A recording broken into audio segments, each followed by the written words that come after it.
You all hear me just fine? Hello? Anybody here? Me.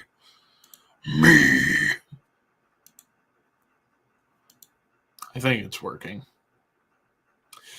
Anyways, yeah, figured since no Monday Night Raw at night tonight, since it happened in the afternoon, left me free time, which might do these for the next couple of weeks. Come on here and just shoot the shit with you guys about some cool stuff.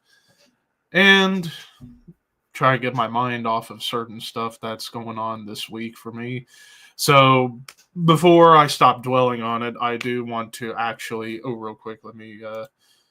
Hey, what's up, boss? Hey, Ricky. I'll invite you in just a second. I'm just want to go ahead and get this put out there right now. So today, I went to the dentist to try and get a tooth filled in. However, I discovered the tooth was too far gone to get a fill-in other than a root canal. Obviously, root canals are expensive, so I couldn't afford it.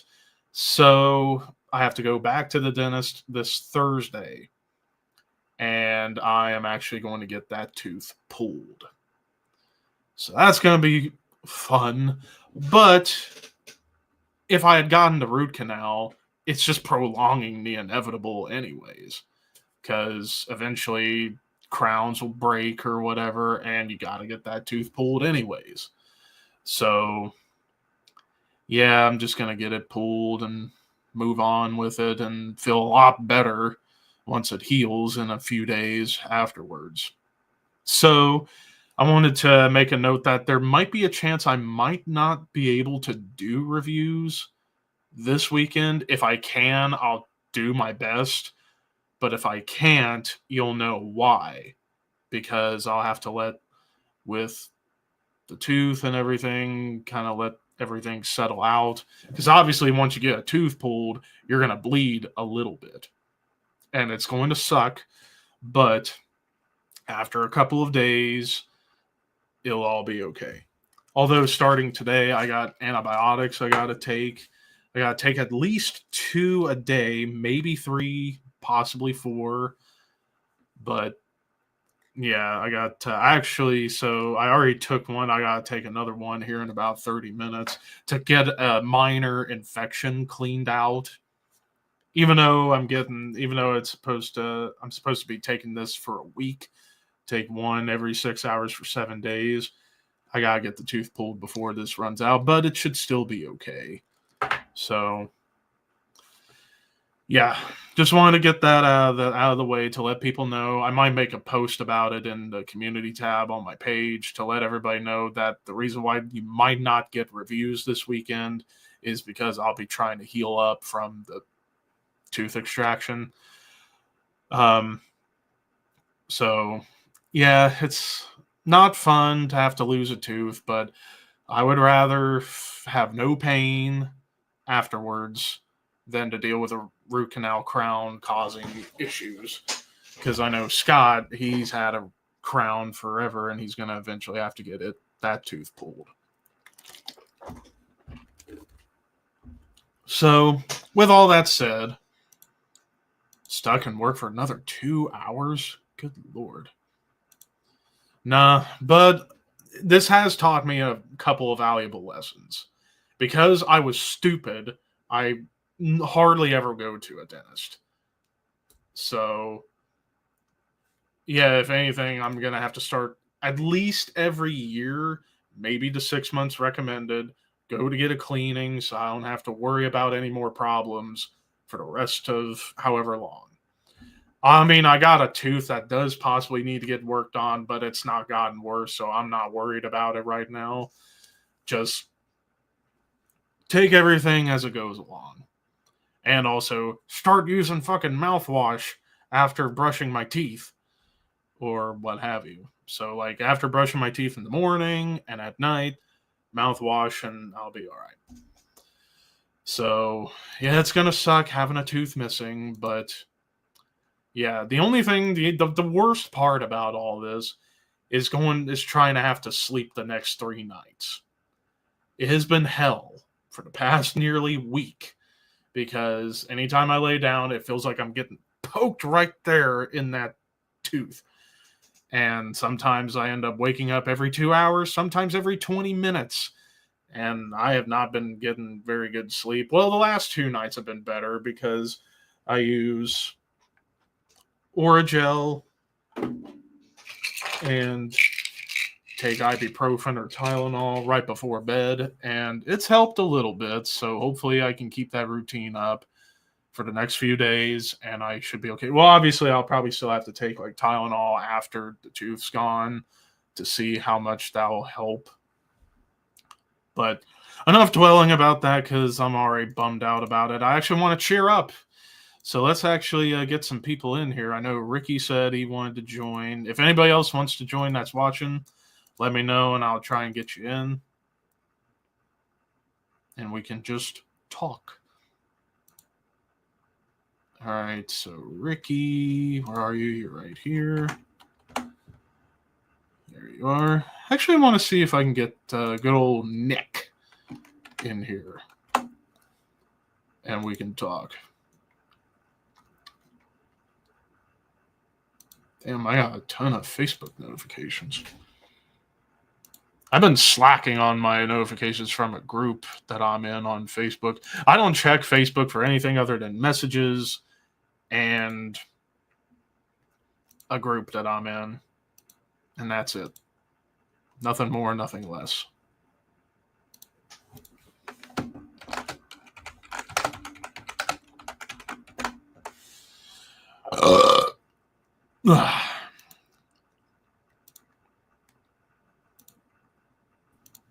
Number 8, you heard the burp.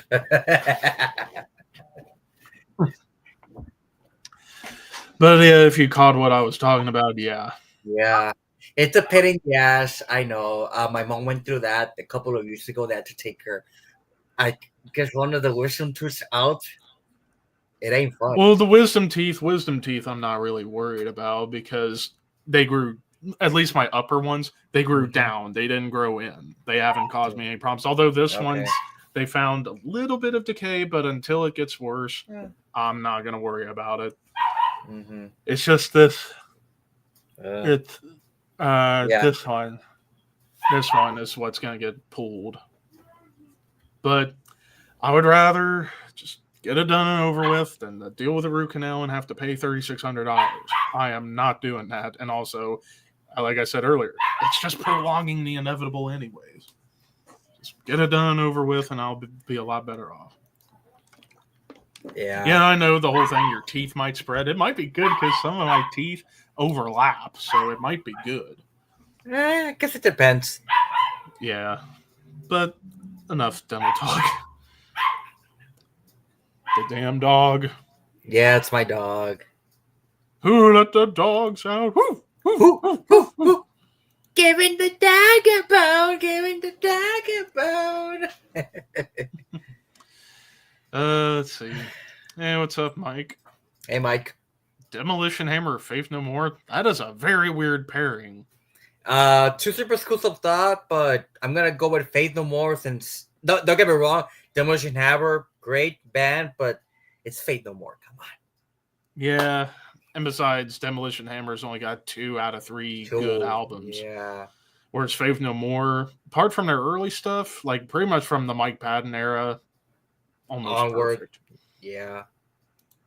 Hey, what's up, Ryan? Hey, Ryan. Thoughts on the Cena heel turn? Okay, we haven't talked about this. So the night it happened, I am still stunned. Okay, I am still, even though it's been over 2 weeks, I am still stunned because I didn't think it was going to happen. But I will give John credit. He's getting close to the end of his career. I guess he wants to challenge himself. And I think, and especially after the promo on Raw earlier today, I've heard people say it was crap. What are they talking about? No. It was fantastic, and it was pretty justifiable promo. Same thing with you. I was a bit, everyone was shocked that they turned Cena heel. And I was okay. Let's just take this for a bit. I need to hear him talk first. I need to hear this promo, what he did. And from the promo he did, I dig it. I really like this because this new Cena persona. He didn't change his like theme. He didn't change pretty much nothing. Just his attitude. That's Yeah, pretty much it. lashing out at all the haters for all them years. 25 years of taking crap from all of you. 23. It's technically I know. 23. I I guess he know. just wanted to round up. I Yeah. guess, but even Cody held his own. Hell, one could argue Cody outbeat John in that promo when he showed up. I gotta say this right now. So I didn't watch the Elimination Chamber live because I was on my way to Houston. I was only able. Yes, I was. Which we'll talk about in a bit, but I want to take to the Cena first. When I got to my aunt's house. Luckily, my cousin, who's also a big wrestling fan, was watching. I think it was like literally. It was down to Punk, Rollins, and Cena at the Chamber. So I at least got to see that part of the Chamber. Final three, yeah. The final three. So I was happy that Cena won. I was like, okay, Cena's finally gonna, go against Cody, and then the whole segment. Cody dropping an F-bomb, go fuck yourself, which I was like, yo. Yeah. And then The Rock just doing the throat cut. Yeah. And Cena looked like he was activated like a sleeper agent. Everything was not perfect, but it was just about, except for one thing that I had to rewatch, and I'm hoping somebody. Yes, I'm hoping he gets a receipt. A receipt. Yeah. Yes. Because that was a stiff punch. Mm-hmm. Maybe we don't know the context, because maybe Cody was like making for real, or we don't know, but that looked really stiff. Or Travis just had no idea how to work. Exactly. And I think it's the latter of the two. Yeah, Travis Scott was the only thing that kept it from being 100% perfect. It was like 95% though. Now, I will disagree. I will disagree with everyone saying it's the greatest heel turn of all time. It's number 2 behind Hogan in 96. Yeah. I mean, don't get me wrong, in terms of like WWE, not like WCW. WWE wise, it is the best heel turn in WWE it is the best. History. Yes. But that's not recency biased either. Mm-hmm. Now, in terms of wrestling overall, I don't know. It's top 5. It's top 5. Like Hogan on WCW. What other heel turns kind of? Trying to think of another good. The course of the business. I mean, can you say Rollins turning on the Shield? Kind of. That would be up there too. Yeah, that would be up there too. Like Zabisco turning on Bruno back in the day was a pretty big deal. That was pretty big deal. Andre turning on Hogan. For WrestleMania 3. Trying to think outside WWE. And WCW. I'm trying to think of something in Japan. I'm pretty sure something in Japan. Yeah. I was gonna say no. He was never heel. Inoki. I don't think he was never heel. Well, maybe he was. I don't know. But regardless, it's up there for top heel turns. Yeah. Hey, what's up, Wyatt? Hey, if you want to join in, let me know. How would I book Ricky as a heel? He's too likable to be a heel. What are you talking about? I'm too likable. I mean, if I was in AAA, I'll fucking cut a big ass promo on you. Probably. Yeah, you probably would. Now, when it comes to me, I can be heel, but I prefer being babyface. Like, I do the Caw wrestling shtick with a show on YouTube called Caw of Honor, and I'm babyface there. I was heel at one point, and it was good, but I liked the challenge of being a babyface. But a badass babyface that can tell a story. So more like a vigilante in a way, kind of. Yeah, kind of like a babyface Taz, but with Or some aspects of Crow Sting. yeah, oh god, yeah. Mostly in like the more emotional stories I tell on some stuff on there, but I digress. Mm-hmm. Oh, you dirty, dirty dog. Left Hand Path or Cause of Death. Oh Those are god. two of the top 5 greatest death metal albums of all time. I'd 91 probably and go. 89. Oh They're god. both 90. Both That's 90. true, yeah. Yeah. Oh, Uh I don't know cuz I've seen Obituary, but Left Hand Path and Left Hand Pad. Oh god. I love both albums almost equally, Me but if I too. had to choose objectively which one's better, Or probably Left has Hand Path. yeah, pro Left Hand Because Pad. that's the album that started Swedish death metal. Yeah, like the standard bearer for extreme metal in Sweden. Uh yeah, Left Hand Path. Yeah, that is tough because I love Cause of Death. Yeah. No, boss, you're officially going to Backlash. Hell yeah. What's up, Jason? What's up, Jason? Yeah, the what chance? Yeah. Eh, Ride the Lightning or Rain and Blood? Oh, dear Lord. son of a bitch. Well, at least it ain't Master versus Rain and Blood. If it was Master or Rain and Blood, I'd still go Master of Puppets, but Ride the Lightning or Rain and Blood? That's more difficult for me.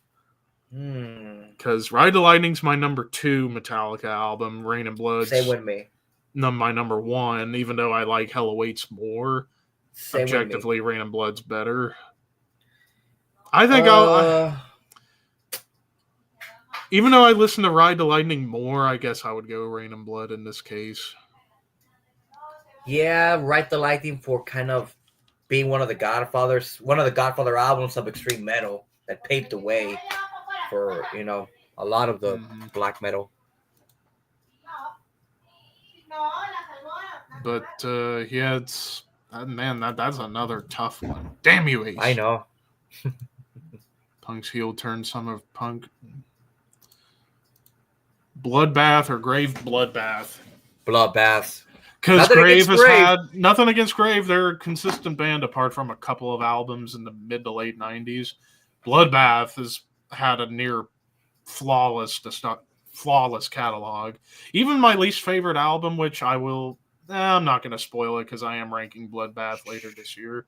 But I'll say even my least favorite album's still really good. Mm-hmm. Hey, thanks for checking out the Warburg review. I got the night review coming tomorrow. And like I said earlier, depending on how I'm feeling after going to the dentist to get this tooth pulled, I might still do reviews depending on how I feel. But if I try, it's going to be a challenge. Because obviously I got to let everything heal. Spider-Man 2 or Batman Begins? Spider-Man 2. Spider-Man 2. If it was The Dark Knight, it would have been better. Because I love The Dark Knight. No More Tears or the Black Album? I gotta go Black Album on this one. Even though No More Tears, in my opinion, was the last truly great Ozzy solo album. Yeah, the Black Album. Even though it's overrated, overplayed, it's still good. Amazing. It's Same still thing an with No More amazing Tears. album. Same thing with No More Tears. Yeah.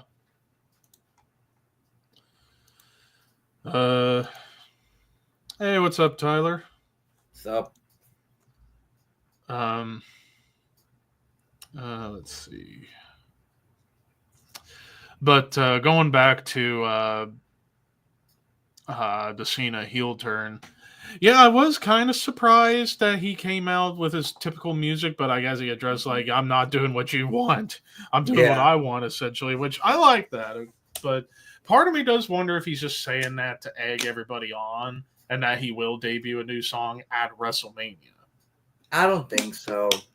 I mean, it's possible. It's possible. Besides, if you're going to do it, WrestleMania would be the place to debut something like that. Because it's, a month away? We're a month from Mania? Pretty much a month out, yep. God, and the cards getting really stacked up this year for both nights.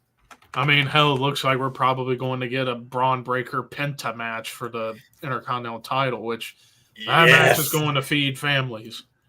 Oh, yeah.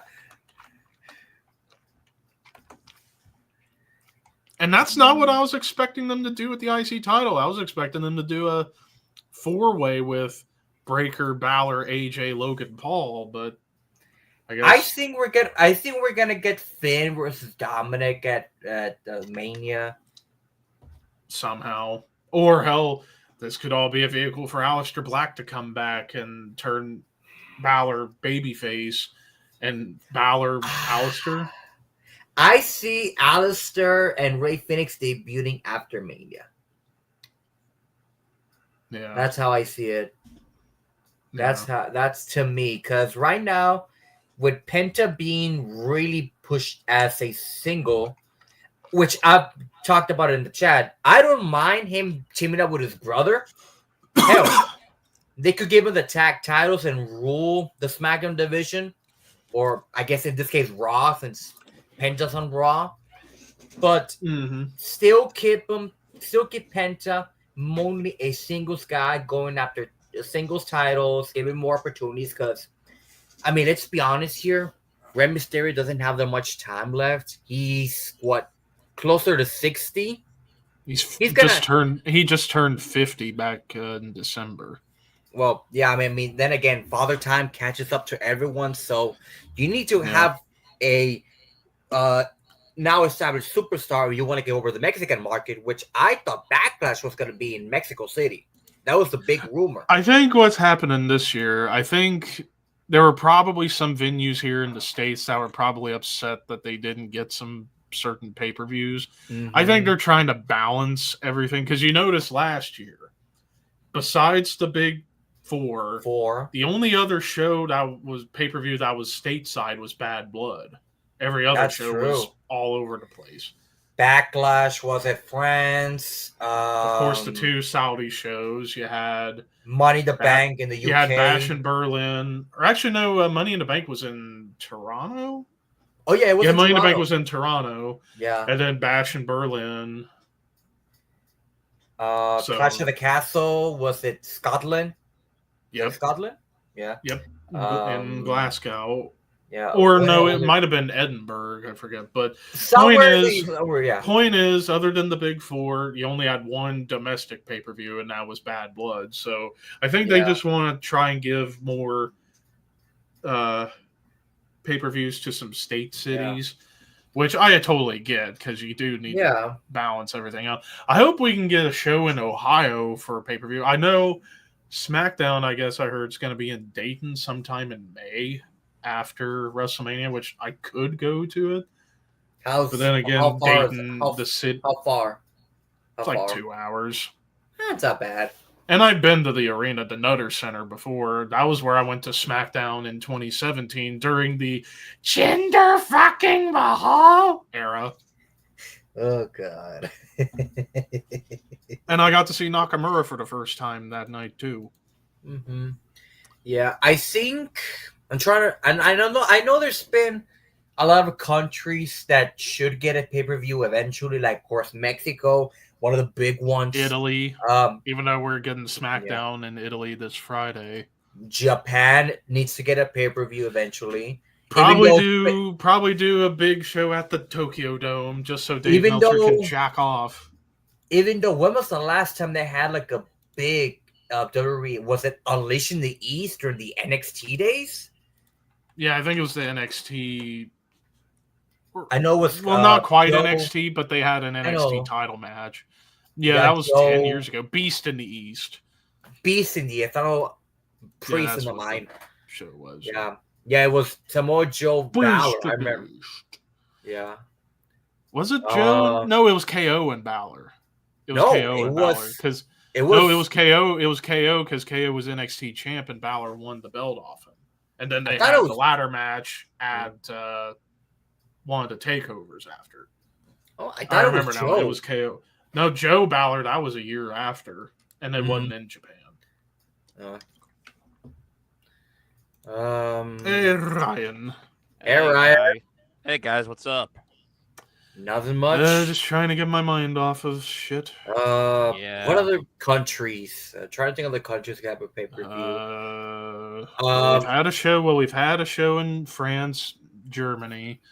We've had Puerto Rico. Honestly, and also hearing how the crowd was Friday in Spain. Why not do a pay-per-view in Spain? Yeah, Spain should eventually get a pay-per-view. Like I said, Maybe Italy should. Italy. I don't know. I know Archer's been wanting one in Portugal. Gave them a Portugal pay-per-view. Norway, maybe? I don't know if they got any like wrestling arenas there, or at least big arenas for something like that. They probably do, but I just don't. They probably do. Them or Finland, maybe. Finland, Sweden would, I think, be a better option. Yeah. I don't know, but I guess they're going to be selective on where they decide to go. Yeah, I wouldn't be surprised in China. That'd be a bit of a stretch. I don't think they'll do that. No. But a show at the Tokyo Dome would be pretty big. Oh yeah. Make it like a forbidden door or something like that. Like at least, or I don't know, whatever you want to call it. Well, I was just saying, or thinking to myself, AEW does the Forbidden Door with, with AEW, New Japan, Ring of Honor, and I think CMLL. Mm-hmm. Why not WWE do one with WWE, TNA, All Japan, Pro Wrestling Noah, and AAA? What would it be?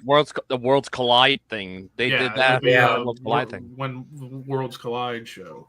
Now, obviously, trying to book who should win is going to be a pain. But Triple H, I think, would be open to letting other guys from other companies. Yeah, it would have to be all with the bookers, especially not just Triple H, but also Shawn and I guess Santino, who runs things over in TNA. Well, no, I forget who's the actual booker in TNA, and don't know who's booking AAA. I don't know who booking All Japan or Pro Wrestling Noah. Yeah. That's the difficult part with doing these super cards. You have to have everybody agree. Hence why when AWA did the Super Clash events in the 80s with, NWA and all that, it was all out of desperation up against Vince.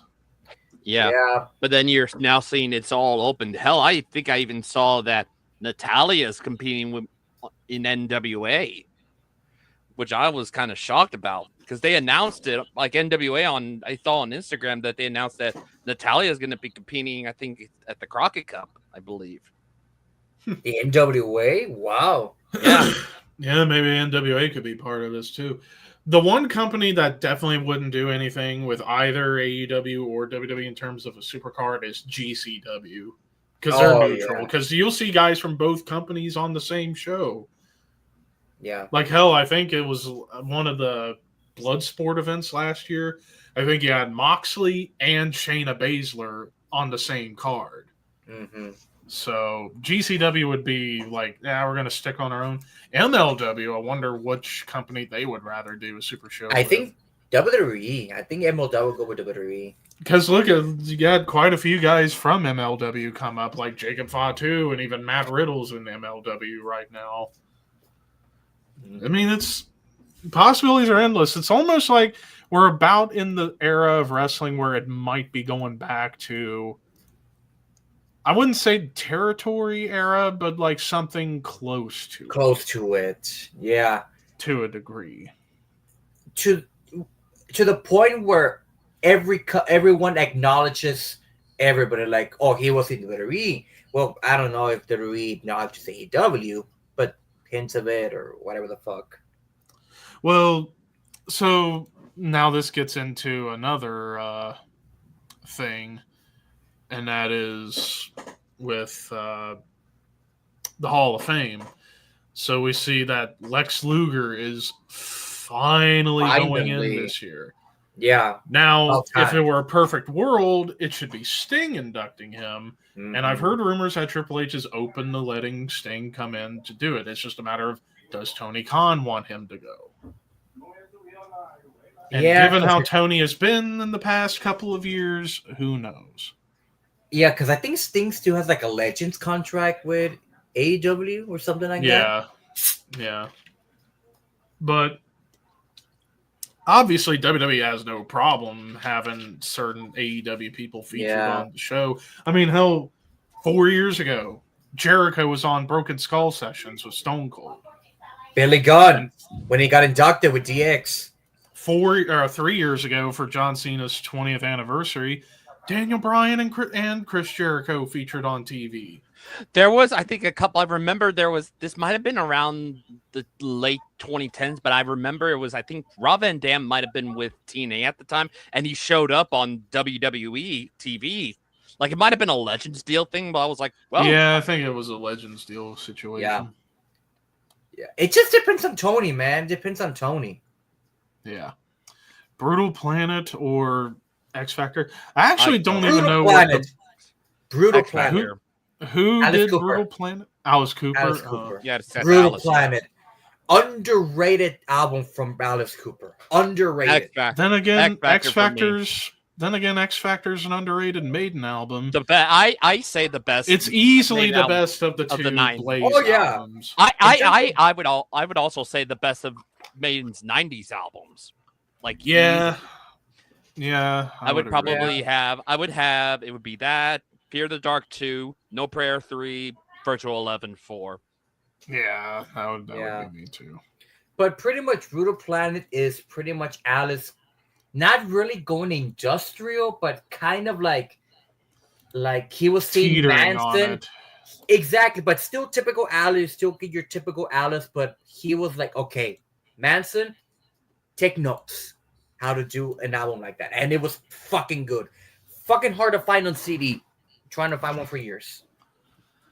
I'd want to find, if they even have it on CD, Hey Stupid. Maybe even Trash as well. I would want to get those. I have them both on CD.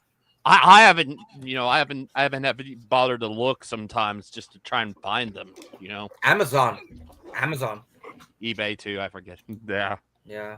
Does Jay win the title at Mania? Yeah. You can't squander the momentum he has. Granted, if it were up to me, I would have the belt on Gunther for another year. But Jay is so over. You need to put the belt on him. Now, I know Jay. Now, would you put Jay and Gunther opening night 1 or night 2? Probably open night 2. Because if we are going to get this triple threat with Roman, Rollins, and Punk, that has to main event night 1. Night 2. No I think questions about it. Well, yeah. Then again, Cena, Cody could be night 2. I don't know. Domination or Vile? Vile. Because Vile, I'm going to still say that is a highly underappreciated album. That was my number 2 for Cannibal Corpse, and I see a lot of people say it's the worst of the bunch. It's like, no. It's a phenomenal album for Corpse Grinders debut. Vile was the first Cannibal full length that I ever listened to. So I'm like, yeah. Especially throughout by Vorman, the big scream, yeah. Mm-hmm. Where Domination's good, but there are a couple of weak songs on there. Yeah.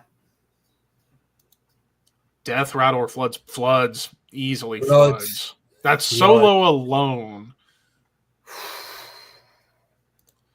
Underwhelmed by the new Steven Wilson. I didn't know I knew Steven Wilson had a new album, but I wasn't sure when it was going to come out. If it's already out, I feel terrible for missing it because I would have reviewed it because I like Steven Wilson. Mm-hmm. Speaking of Porcupine Tree album battle, In Absentia or Fear of a Blank Planet. And they're two of the heavier Porcupine Tree albums during their. Metal era in the 2000s. But yeah, just for the song "Fear of a Blank Planet" alone, I have to go with that album. I still need to get the other two metal albums from Porcupine Tree, the Dead Wing and The Incident. I need to get Porcupine Tree. I haven't listened to them in a long time. I got one album from them. Was it their new one? Oh yeah, Closure Continuation. That was pretty good. Not what I was expecting though. I was expecting them to keep on the metal sound, but they just, I guess, went back to the old school. There's one song on there that has a bit of metal to it. It sounds a bit like Opeth, but more like recent Opeth. But yeah. I just don't get the whole Dead Thrasher. I don't either. We initially thought it was supposed to be leading up to Shane McMahon showing up, but that ain't happening. I guess that's what they were thinking of doing, but I guess the talks fell through or whatever, and now they're just stuck with what they have. Yeah. Which has not been great. No. Exemplified by the match between Moxley and Edge at Revolution. I actually did watch Revolution. Pretty good show. One of the better AEW pay-per-views that I've watched. But that match was a major disappointment. But thankfully, we'll have the rematch on Dynamite Wednesday in a street fight, so hopefully it will be better because you'll have weapons used. So yeah, I am looking forward to watching that match. Love them, Jason. But that cage match between Ospreay and Fletcher was insanely good. Which one would have been? Which one was the better cage match? Ospreay, Fletcher, or Punk Rollins? Ospreay, Fletcher. Ooh. Punk Rollins was pretty good too, but I don't know, just the facial expressions from Ospreay and Fletcher during that match, and also, yeah, you had a few weapons used, but that was all you needed, was just a couple. Like the thumbtacks, I didn't mind, and they kind of redeemed themselves. AEW redeemed themselves in terms of how to do a cage match after the lack of psychology that was Hangman Swerve back at All Out. Oh, God. That match has not aged well at all for a lot of people. No. And I wonder why. And it's not even not even just a syringe. It was just like there was no psychology to the match. Yeah, I still remember Blood and Guts, that chair shot. Oh. God, that hurt. Well, the chair shot wasn't even a problem. I know, but the sound of it, the steel going to the fucking skull, and you wonder why chair shots have been banned. To the head, yeah. Mm-hmm. Let's see. Who on NXT is next after Obafemi to get a massive title push? Ricky Saints. He may go after. Yeah, I think he'd go after the North American title. Yeah, I don't think he's quite Sean ready. Spears. He ain't quite ready to go after the world title just yet. If I had to say someone who will eventually dethrone him, who do they have over Tony there? D'Angelo. Yeah. Oh yeah. That makes continue their total feud with this separate NXT title and give Tony D the NXT Grand Slam of the Heritage Cup tag titles, North American title, NXT title. Yeah, obviously that's probably going to happen big. Eventually. Yeah. Thoughts on Cody and Cambria? I've only listened to songs from them. The big one, "Welcome Home," that is such a great song, but it's a great band. Great band. If they're on the radio, since I'm a big prog fan, yeah. I got nearly all of it. I'm the big Coheed fan. I got nearly all of their albums. I got nearly all their albums except for the new one and then The Color Before the Sun, I believe. I don't have those two. Like, I'm not a hater of Code. Like, if someone plays them, I'll jam them. If they come to my town, I'll probably see them live because I'll be like, hey, it's going in Cambrina. Why not? Yep.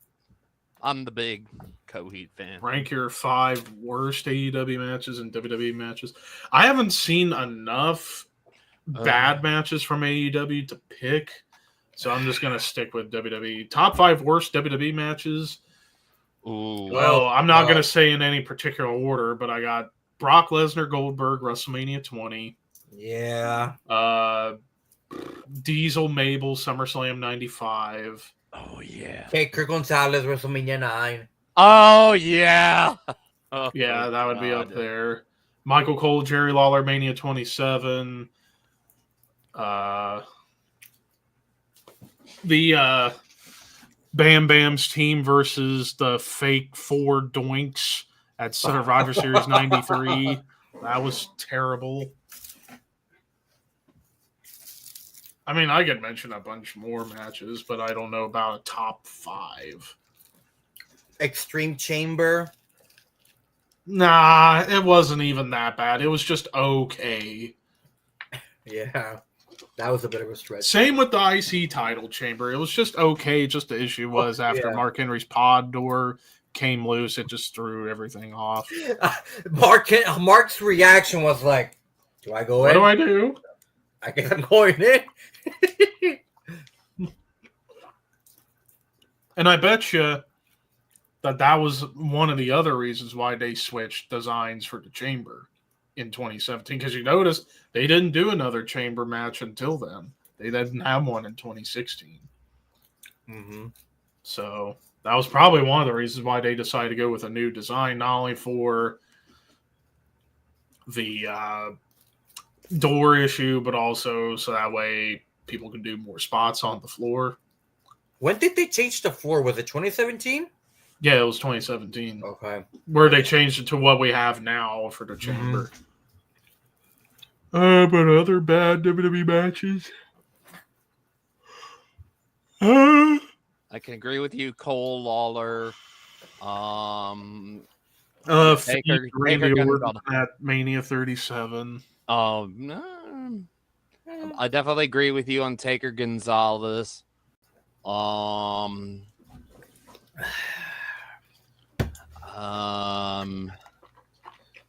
Vince Brett.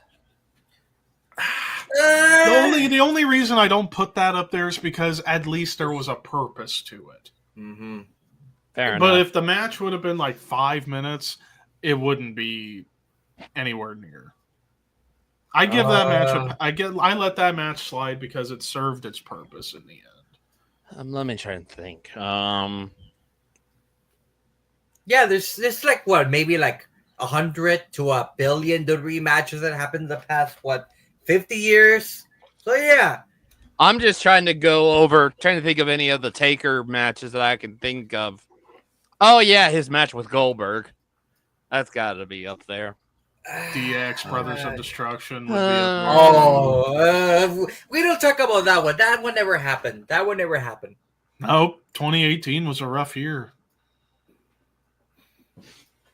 To this day, I still say WrestleMania 26 was Shawn Michaels' last match. His last match.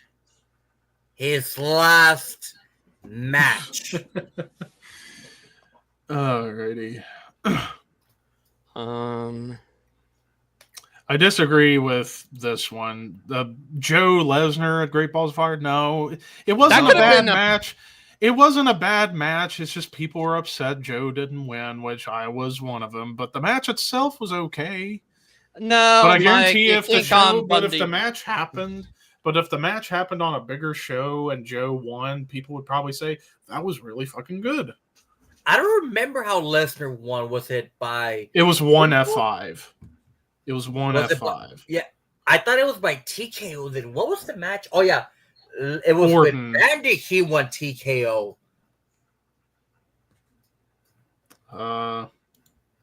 If everyone has been your chance, which one has dropped the most Uzis? Mike. Not even a contest. Oh, you bastard.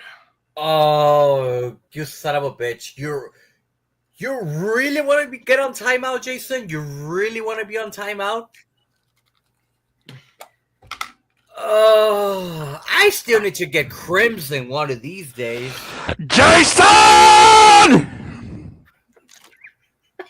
Damn. My best James May yelling at Clarkson. But I'm gonna let Levi choose first because I know those are the two of his babies.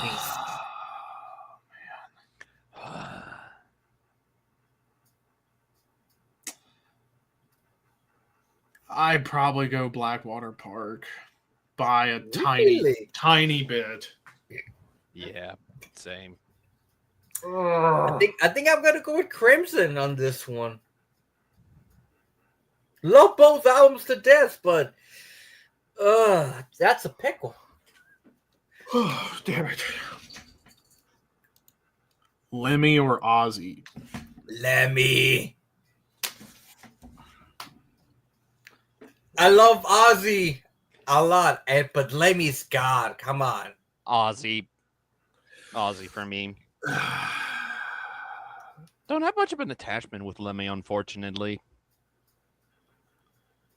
I love both, but overall, Lemmy. Even though I love Ozzy to death. Look at Mike's. Look at Mike's. That's. I mean, the fact that Ozzy is still alive after all the shit he did in the 70s and 80s. My God. Eddie Van Halen, Randy Rose. I have to go Eddie. Yeah. I have to say Eddie. Randy's was amazing, but Eddie was the king. Yeah. Randy didn't have much time compared to Eddie Van Halen. And also, if it weren't for Eddie Van Halen, would you have had players like Randy Rhoads, George Lynch, Yngwie Malmsteen, Joe Satriani, Paul Gilbert, Steve Vai, Stevie Ray Vaughan, Michelangelo Badio? I could go on and on about virtuosos. Yeah, Eddie Van Halen.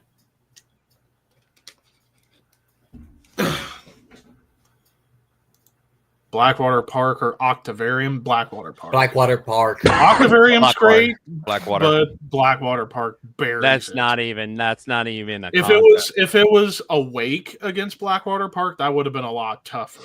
But yeah, no, not really. Blackwater Park. I think for me, if it was what would have been come out, if it was Train of Thought or Blackwater, that would have been more tougher for me. Or Black Laws and Silver Linings at Blackwater Park, that would have been even more tougher. It would have been Metropolis if Blackwater Park would have been way difficult. That would have been more difficult. Well, that could have Awake or Metropolis up against Blackwater Park, it would have been a lot tougher. But still would go with Blackwater Park no matter what. But earlier I saw that Boss had done a tier list for Undertaker streak matches. I figured let's do one of our own. So I'm going to get a screen up and we're going to play this. So Undertaker WrestleMania streak. Let me make sure this has all of them. I know my favorites. Oh, yeah.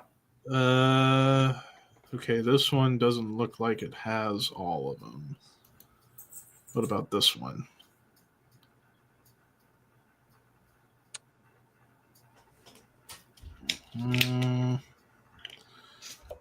No.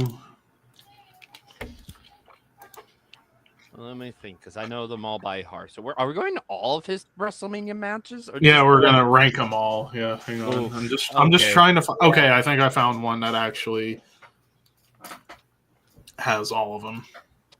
Yeah, I think for some of them are going to be relatively easy. Some are going to be. I know where they are. Some are. There's definitely ones at the bottom. There's definitely ones at the top. Yeah. Okay. So I'm gonna change some of these. Like rankings. So we'll have legendary, great, good, average / meh, and bad. All right. All right. So starting off with where it all began, Undertaker, Jimmy Snuka. Personally, I would just put it in average. Yeah, it was average. Yeah, that's average. Get Taker over for WrestleMania. Snuka will gladly do the job. Mm-hmm. Although, could you imagine though, had this man been healthy, could you imagine if it was Andre as the first victim of the streak? Oh God.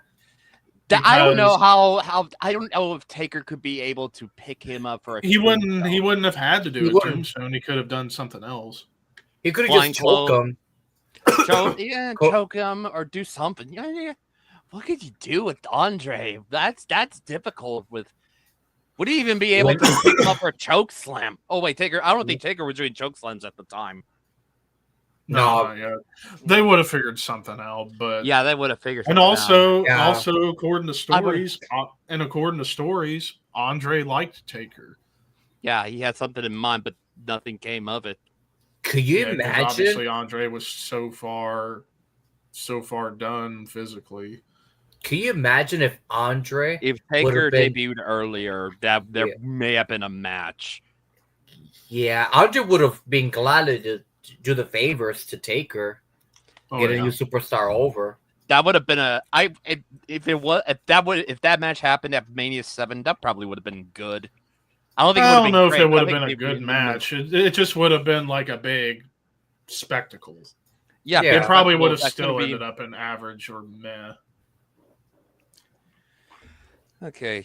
All right, next up, Taker and Jake. That's another one that goes into average. I'd have that be good. I thought it was good. I thought it was a good match. The story was, okay. The match itself was good. They kind of, helped.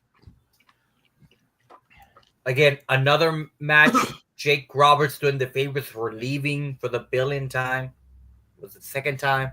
No, that's the first time. No, it was his first time he left. Oh, yeah.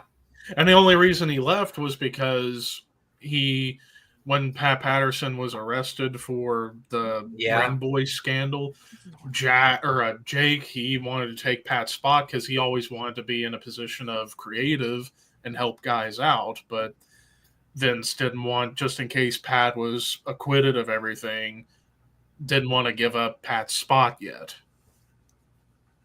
So, all right, let's get the worst one out of the way. Let's get that one out of the way. Yep. Yeah. Get that one out of the way. That is the worst one. Worst one of all of them.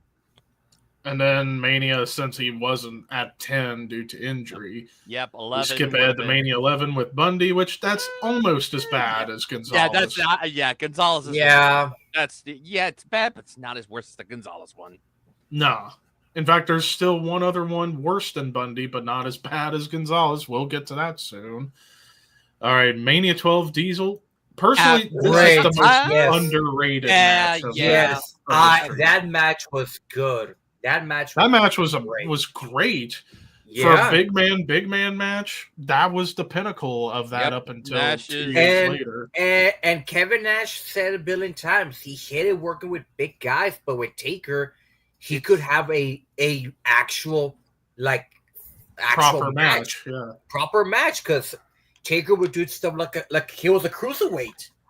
Mm-hmm. Yeah, do all the stuff. I know there was a lot of guys that praised Taker and Yoko, because those were two guys. Even though their matches weren't great, they were just pretty good.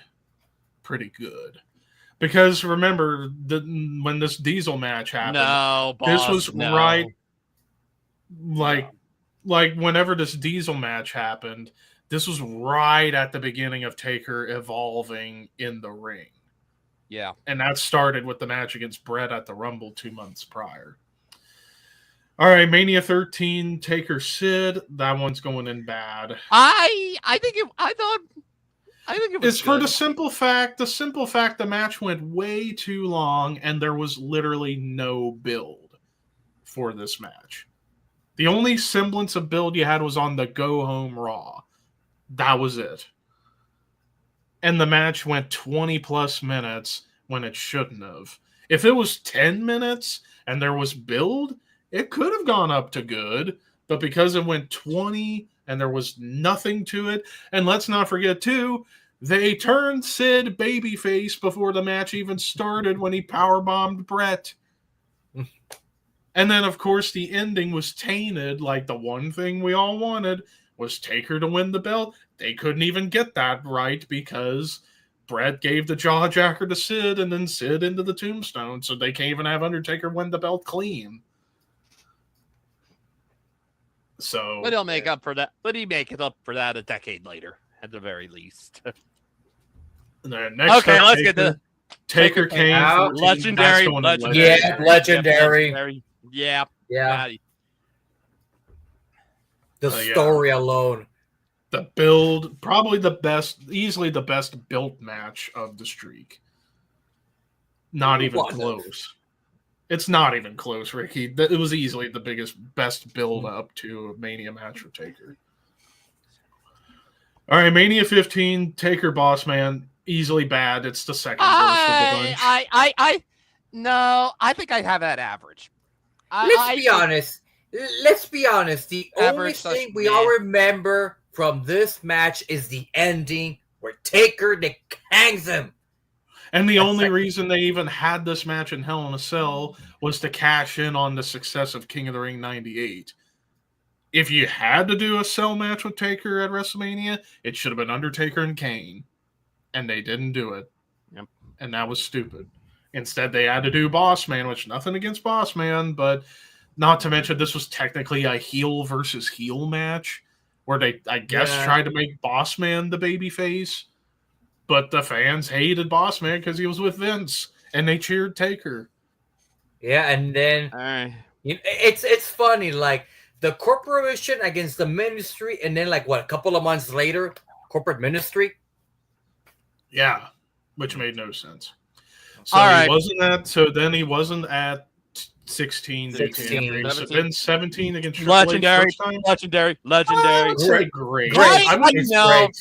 No. I say I wouldn't put it. I wouldn't put it in.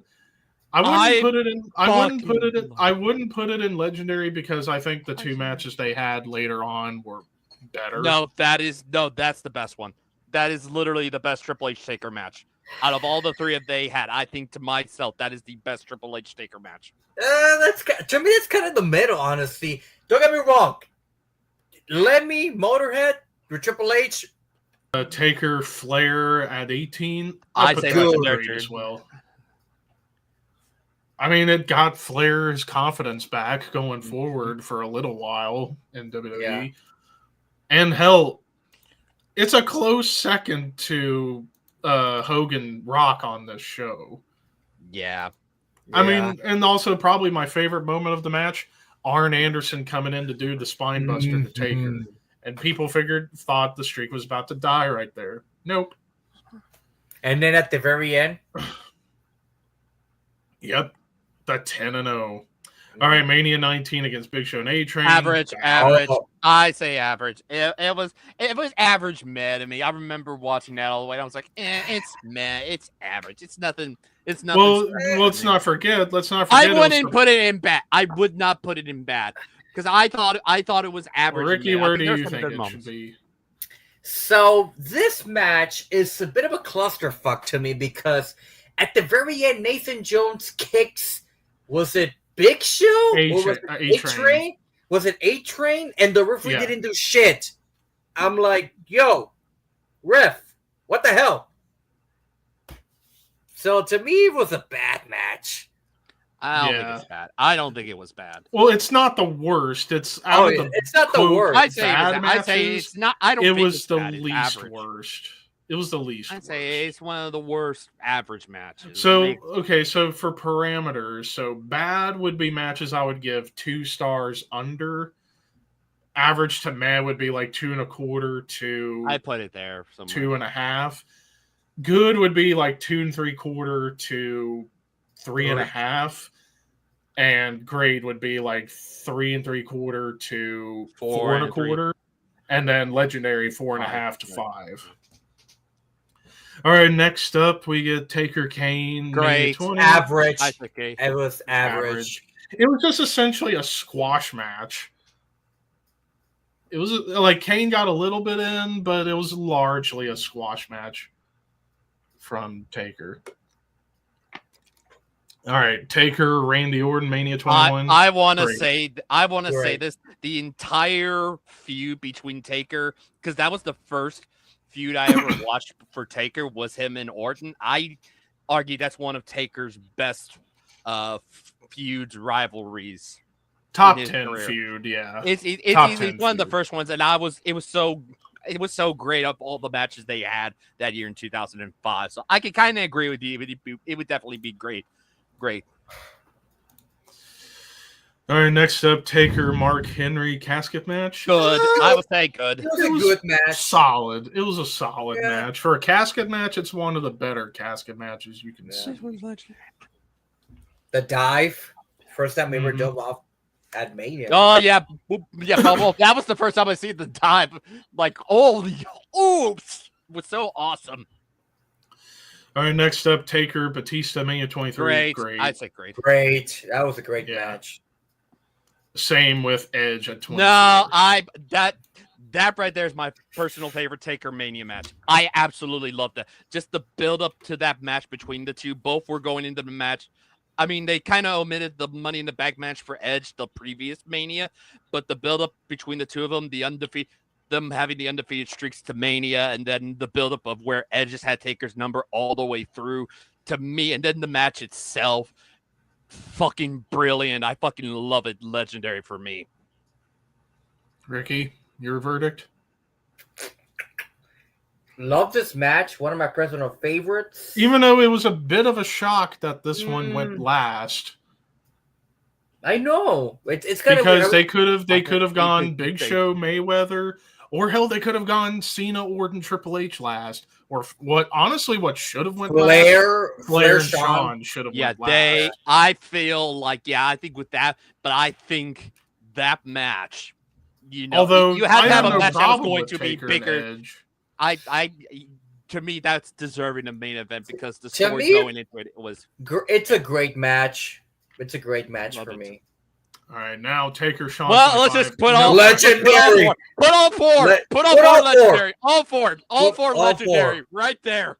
Not even a contest. It's not a contest. 25 to 28 were all classics. Fuck yeah. No contest. I mean, in terms of the best of the four, it's easily 25. I say 26. I say 25. 25 for me. It's the best. So to rearrange these from 25, 28. Oh wait, there we go. There we go. So that's currently the top 5.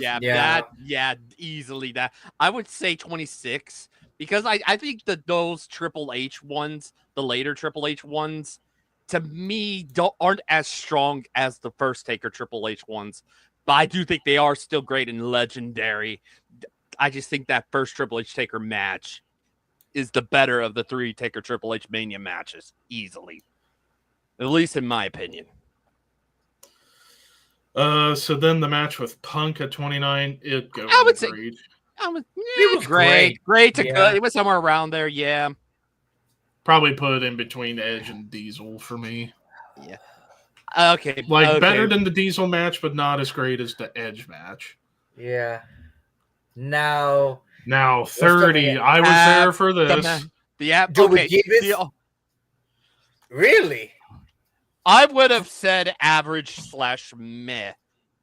I would have at the time when I watched it live. Hold on, Ryan, hold on. Sorry. Let me finish. Whenever I saw this happen in person live, my mom even thought it was boring. But there's a reason for that because Taker got concussed, so that obviously ruined the flow of the match. That's why I have to put it in bad. I would have it average meh only because the outcome. That's the only reason it would be an average / meh. I would put it on average, but in terms of like the moment is legendary, the streak being broken, but the match itself was an average match, and Taker getting went way too long though, considering what happened with Taker. Yeah. If the match would have been cut in time a little bit to protect Taker after he got concussed, I don't think it would be this slow. And Taker originally was supposed to go over. But we know Vince made the call to go with Brock. Which I still think Brock... he didn't need it. And I know James Ware Press and says, well, Then what do you do for Brock to get the title? Simple. Brock looks like a monster already just by looking at him. Yeah, I did. He didn't need to end the streak to squash Cena at SummerSlam. You could have just done that, and you redeemed Brock. Yeah. You know what they should have done with Brock at 30? Brock Batista. That's what should have happened. Or I would say, in some case, but I would want it to be... I did the fantasy booking where it was 30 was Brock defending the WWE title against Daniel Bryan, who eventually wins the belt. That would have been 31 for me. No, 30. I had it at 30. I did it at 30. Well, at 30, Bryan had to go up against Randy, no matter what. Yeah. And Batista, you could have done Batista Brock because, hey, that's a match we've never seen on main roster television before. And they could have done... I don't know what they would have done with Taker Cena. So Taker Cena, maybe. They could have, but then again, you had the Bray Wyatt stuff. Speaking of Bray Wyatt, Taker, I thought it was solid. It was a good match. Match. Nothing fantastic, but nothing bad. The only complaint I have about Bray Taker was that it was in the middle Bray of the carried day. The story, and also, it was towards the end of the day, but it was before nighttime. That's the thing. If they could, what was the match after Bray Taker? Does anyone know? Main event. It was the main event. Brock Roman. It was Brock Roman and Rollins, quote unquote. Yeah. Then in that case, because I would have loved for Taker do his entrance in the night. Just me. Taker Shane. Average. Went way too long. It should have only been like 15 minutes. Yeah. The only thing we remember of this match was Decay was to sell dive from Shane. For the love of mankind. Which was an amazing moment, but other than that, the match itself was a bit Taker Roman average. Bad. It was bad. Yeah. Because bad. Taker, as he said, Taker himself said he should not have been in the ring that year. With how out of shape he was. Yeah, not the greatest of shape. And it was because of that match why Taker had to stick around for a few more years. Because that was supposed to have been it, but he wasn't happy with how he delivered in that match. Hence why we get to Cena. This should have been... if it was longer... if Taker, it was at least 10 minutes, it would have been great. I know Taker had said he trained for 45 or 35 and got 5. If it was around that time pace or something like that, 15 to 20 or something like that, 20. It would have been great. Great. Yeah. Hell, it could have been legendary because Cena was still going strong. Yeah, that was still peak Cena at that point. Mm-hmm. And then Boneyard match, legendary. Finally, Boneyard match. Legendary. Yeah, legendary. Yep. For a cinematic match, it's untouchable. The best way Taker could have gone out. Yes. So now for any final rearranging. Like I said, pretty much the legendary. I'm happy with how that's ordered. I would have included, at least for me, my personal list, I would have included Taker Triple H 1 and then Edge Taker easily up there for me, at least in the legendary. I mean, for me, they're great, but they're not quite. They don't have much of a personal connection to you as they do for me. So for me, they would. I get it. It's your opinion. Yeah, I get it. But we have to go by majority on this. So, the top 6 in the legendary. I would say that's pretty accurate. Yeah, definitely. So, number 1, Mania 25 with Shawn. Number 2, Mania 28 with Triple H. 3, Mania 26 with Shawn. 4, Mania 27 Triple H. 5, Mania 14 with Kane. 6, Taker AJ at 36. 7, Triple H. 17, 8, Batista 23. 9, Edge 29. 10, Punk 29. Then we get Diesel at 12, Orton at 21, and Flair at 18. Then, definitely a giant gap between Flair and Mark, because the Mark Henry one, I would personally probably give that like a 2 3/4. I'd actually probably put the Bray match above that. I'd say that would be closer to a 3, whereas the Flair match and the Orton match, I would say, are almost 4s. Then the Jake match, I'd say that's like a 2.5. And then, Snuka, Kane, I would say those two would be the like 2.25. And I would probably say Cena would go in that range too. Same with Shane. And then Brock Taker being the worst of the average meh. And then the worst offenders. So 2 for this, 2 for that, 2 for this. Dud, dud, dud.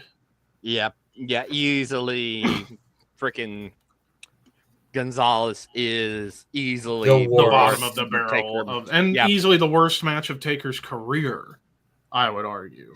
I remember overall, I remember he said it was on the podcast. He said Giant Gonzalez made Khali look like Luthez. Well, and also people, I think, to forget, one of the reasons, other than Ole Anderson telling Mark that nobody's going to pay money to watch you wrestle, one of the other straws that broke the camel's back of Mark Calloway leaving WCW, he was supposed to have worked with El Gigante, but he didn't want to, only to have to work with him in '93. And to this day, I guarantee you, Taker still will not let Vince live that down. Like, you made me work with Giant Gonzalez when I didn't want to in WCW. Yeah. So let's see some other WWE rankings we could do. Let's do the chamber matches. Elimination Chamber. I misspelled chamber. Why am I so stupid? Elimination. Chamber.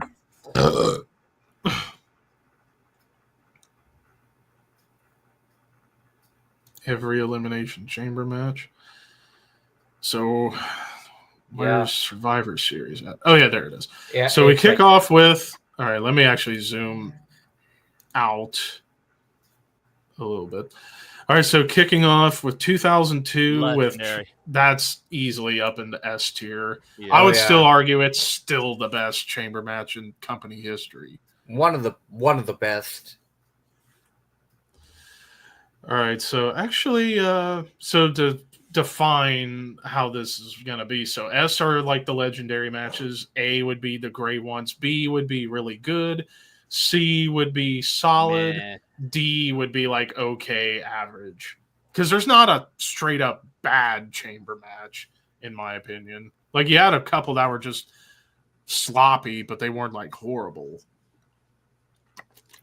Yep. So next up, 2003 SummerSlam. It would have been S had they let Goldberg win it, but they didn't.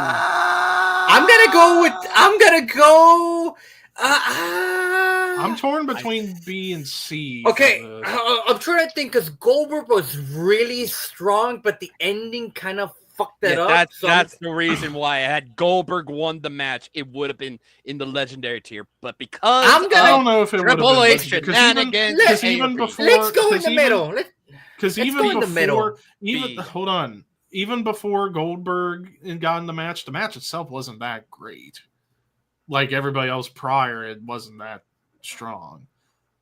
B, then I guess. I would say B. I'd say B. I said B. Okay, we'll put it in B, even though I honestly think it's a C, but still. All right, so next up was New Year's Revolution 05. So this one you had, it was for the vacant world title with Shawn as referee. Yeah, Triple H, Orton, Batista, Jericho, Benoit, Edge. I would put that in A. I thought it was a great one. It was a great match. And it started the build towards, continued the build towards Triple H, Batista. 2006. So you had Cena, Shawn, Angle, Kane, Carlito, Michael. Chris Masters. I would put that in A as well. A. I put it with A. If you include the cash-in, I can definitely see it being an S. If you included the cash-in. I don't include aftermatch stuff with it. Yeah, so it would be A. So it would have to be an A. There was the chamber, ECW chamber, the Extreme Chamber, ECW chamber. That'll go in. Even though it's not bad, it's not a bad chamber. It's just the action was solid. It's just the booking sucked. So Yeah, I'll put it in D. It's definitely, in my It's opinion, one of the the reasons bottom Heyman left. chamber match. Yeah, it's the But reason it's Heyman not eventually terrible. left. It's just okay at best, average. I'm trying to remember, was there even any in 07?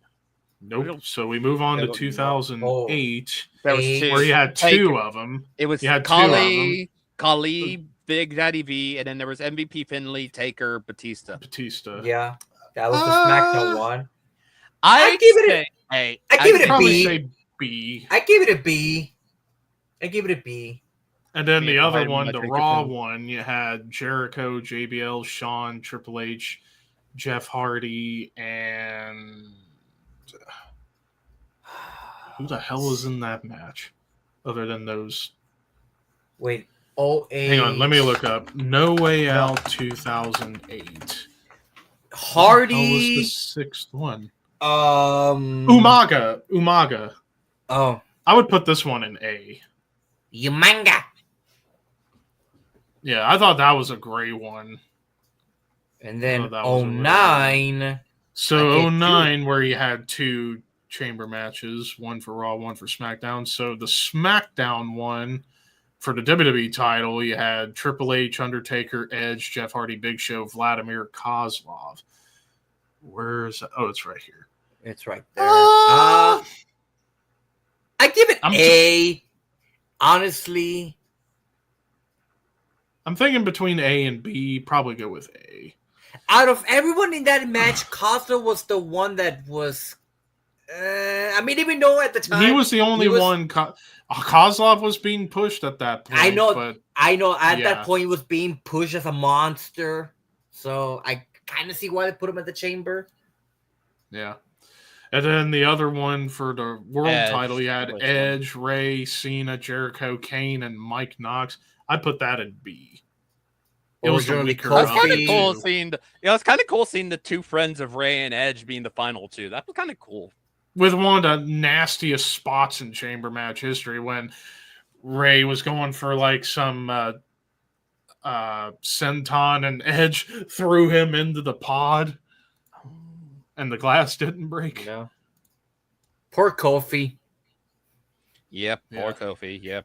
All right, and then we fast forward to 2010. When Elimination Chamber became its own pay-per-view. So we have, for the Raw side, you had Sheamus, Cena, Triple H, Kofi, Ted Jr., and Orton. I'd probably put that in B. Yeah. Then the SmackDown one, I'd say A. The SmackDown one, you had Jericho, Taker, Morrison, Ray, Punk, and R-Truth. I would put that in A, especially for the finish with Shawn. Yeah. Mm-hmm.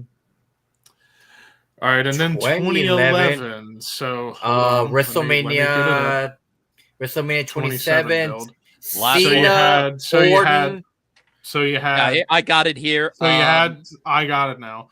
So you had, for the SmackDown side, for the world title, you had Edge, Ray, Kane, Drew, Barrett, and Big Show. Yes, correct. I'd probably put that in B. Edge is the last, if I'm correct, because Edge's last chamber match. Yeah, because he's not in another one, not even in his return run. Nope. And then the Raw one for the WWE title, you had Cena, Punk, Orton, Morrison, Sheamus, R-Truth. Yeah, it was a match to face the WWE champion at Mania 27. That's true. Against Miz. 2012. So 2012, first off, you had for the WWE title, you had Punk, Jericho, Kofi, Ziggler, Miz, and R-Truth. Yep. I'm going to put that in B. B. And then the SmackDown chamber, you had Bryan, Barrett, Cody, Big Show, Khali, Santino. I put that in B as well. Even though the final two of Bryan Santino was really good. Yeah, everyone's like, is Santino going to win the title? Could you imagine? Santino versus Sheamus. That would have been hilarious. Knowing Santino, he would have sold the living crap out of only one. Yeah, only one match for only one chamber match. Something on my back. Hang on. 2013. That was okay. So this was for a shot at the world title. So you had Jericho, Orton, Bryan, Kane, Mark Henry, Jack Swagger. Where they gave it to Swagger. And I'll give it a C.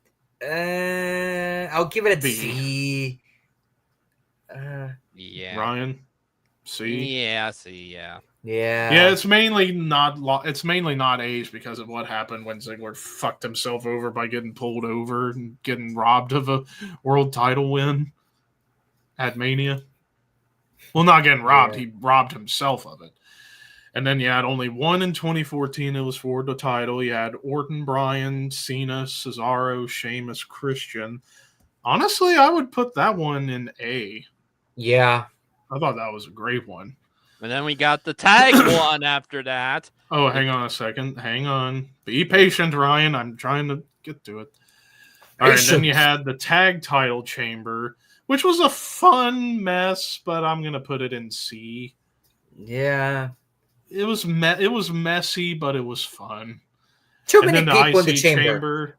IC chamber is going in D. It's right behind the Extreme Chamber. All right, and then none for 2016. So we move on to 2017, where you had just for the title with Cena, Ambrose, AJ, Bray, Miz, Corbin. Honestly, the second legendary. Yeah. Really? I don't know about that. I think in terms of like with the new chamber, the first one in the new chamber, it's still the best. The action was great. The moment of Bray winning the belt.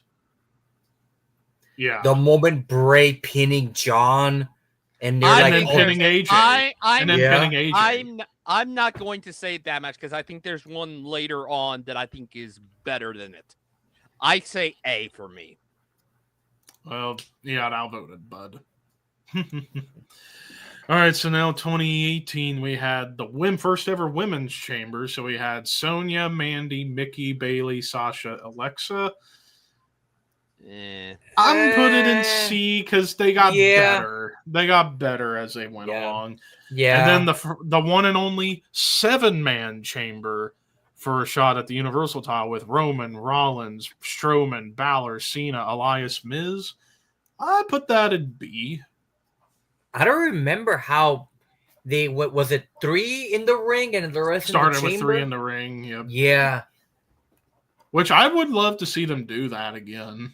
Because I thought that was pretty cool. All right, 2019, you had for the inaugural women's tag titles. I would put that one in B. It was a big step up from the women's one the year prior. Yeah. And then for the WWE title, you had Bryan, AJ, Orton, Joe, Kofi, Jeff. This one's legendary. The better one. Yeah. That's the better one. That's the one that I think is better than the one that Bray won in. Kofi Mania, baby. Kofi Mania. That's the start of Kofi. I mean, come on. That's the start of Kofi Mania. I gotta give that ahead of the first new chamber one. Disagree. All right, and then we get to 2020, the final show with fans until Mania 37. So you had the tag titles. So you had the Usos, New Day, Heavy Machinery, Lucha House Party, Dirty Dogs, and the Dirt Sheet. C. Yeah. Kind of forgettable, honestly. Yeah, and then Women's Chamber. Okay, before anyone says anything, I'm going to preface this one. The shot at Becky with Sarah Logan, Ruby Riott, Asuka, Liv, Natalya, Shayna. Had they just made one change to the match, had they just waited for Shayna to come out last, if she had come out last, I think I could put this match in A.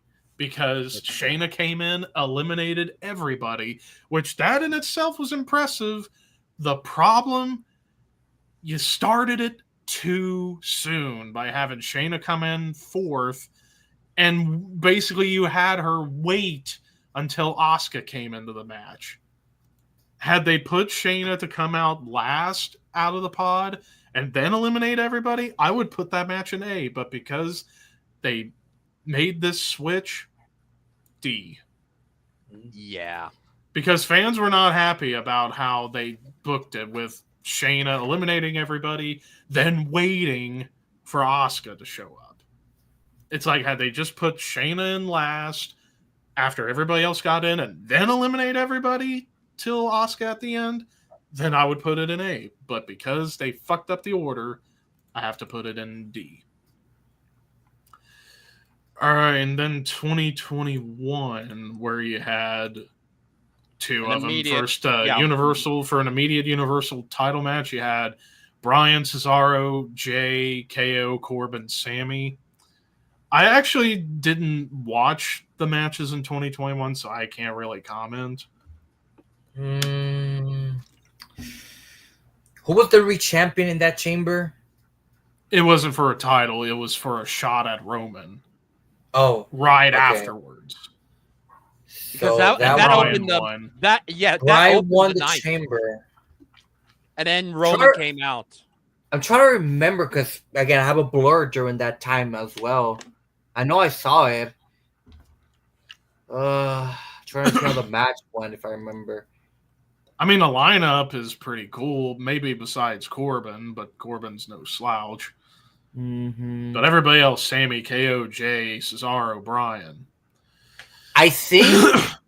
Who does it tell you who were the final two? It was Jay and Bryan.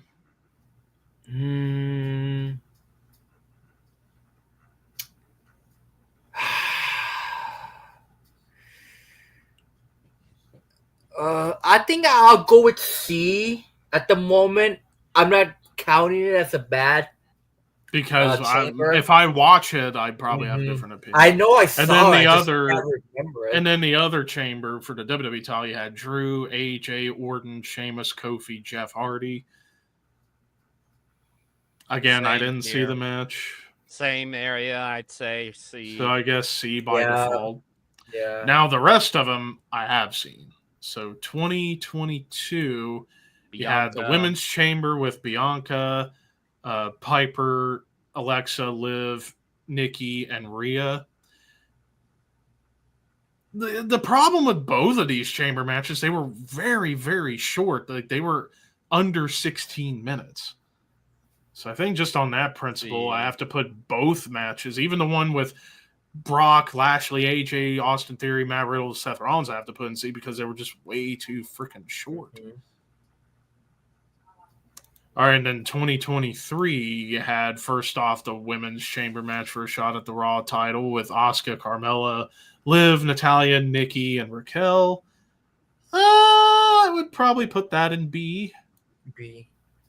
And then the U.S. title chamber match with Theory, Bronson, Damian, Gargano, Montez, and Rollins. I put that in A. I thought that was a great match.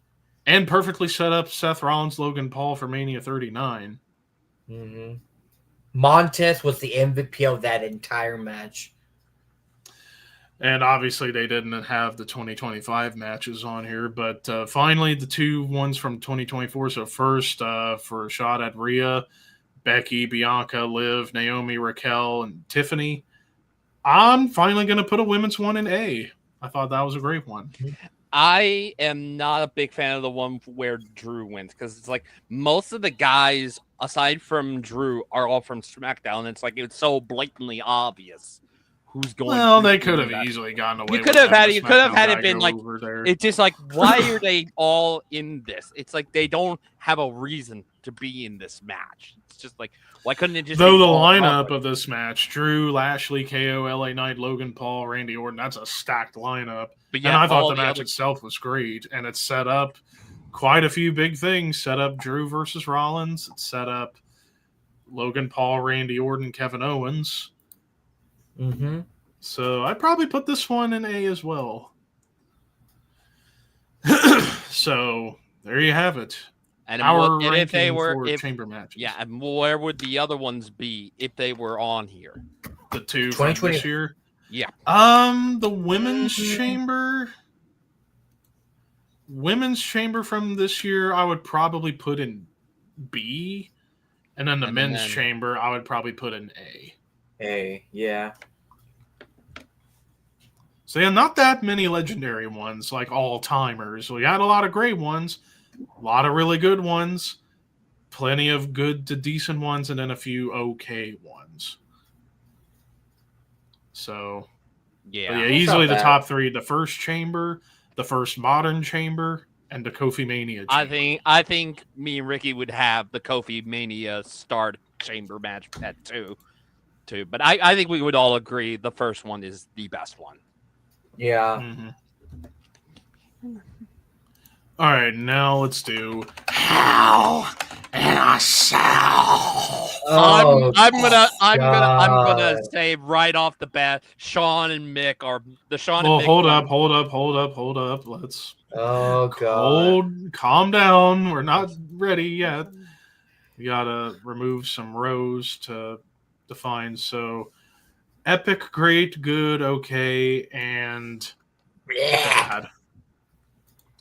All right, so we're gonna go in order. So we're starting at the very beginning. Legendary. With Taker, Sean. Obviously, it's still the best epic. of all of them. One of the best. Still the best of all of them. Wait, actually, hold on a second. Is it even on here? They're missing one. They're missing one. They're missing the tag team cell from 2 weeks before King of the Ring. Was it the Raw one? Yeah, the Raw one with Taker and Austin against Kane and Foley. They're missing that one, which I would probably put in all right. Yeah. So. All right. But anyways, Taker Foley, that's another. Yeah. Yeah. All right. Kane and Foley on Raw right before SummerSlam was okay. It was alright. It was just a way to build up towards Kane and Foley's dissension at SummerSlam for the tag titles and Austin Taker. Because Taker was heavily involved in this match. Yeah. Anyways, well, we just talked about this bad one. The bad one. Bad. And Kennel from Hell, bad as well. Oh, Mick? That's got to be No Way Out 2000. Cactus Jet. So next up, Cactus. Legendary. That one's legendary. I wouldn't put it in epic. I would put it in great. It was great. Yeah. Yeah. Oh, Armageddon cell match. The only 6-man with all-star lineup. I put that in great as well. Yeah. That was a fun cell match. Although Rikishi being in there, he's kind of the one odd man out in this. Honestly, I mean, as great as Rikishi is or was, right there. I don't know if I would have put him in this match. If I had my way, it would have been either Jericho, Kane, or Benoit would have been in this match over Rikishi. It did it. Probably would have been better off to have Benoit because you had Jericho Kane feuding at this point, and they could have put Benoit in there as IC champion to give a little bit of boost to that belt. Plus, he was still technically feuding with Triple H at this point and The Rock. So I think it could have put Benoit over Rikishi, but that's just me. None in 2001, which if there should have been a cell match in 2001, Mania 17, Hardy's, Dudley's, Edge, and Christian. As phenomenal as TLC 2 was, and it's still the best TLC match of all time, could you imagine if it was a Hell in a Cell match, though? It would have been even better. And you could have seen Jeff do a swanton off the top of the cell because he always wanted to do that because, in his own words, that looks like fun. But anyways, 2000, and actually real quick, as we go through all this, let's go back through all the other ones and determine whether or not Hell in a Cell was warranted. Obviously, the top 4, yes. Yes. The Raw one, no. No. Mania 15, hell no. No. Kennel from Hell, okay. Kennel from Hell. No. Hold on. Hear me out on this. If it would have just been the steel cage surrounded by Hell in a Cell, no dogs, it could have been good.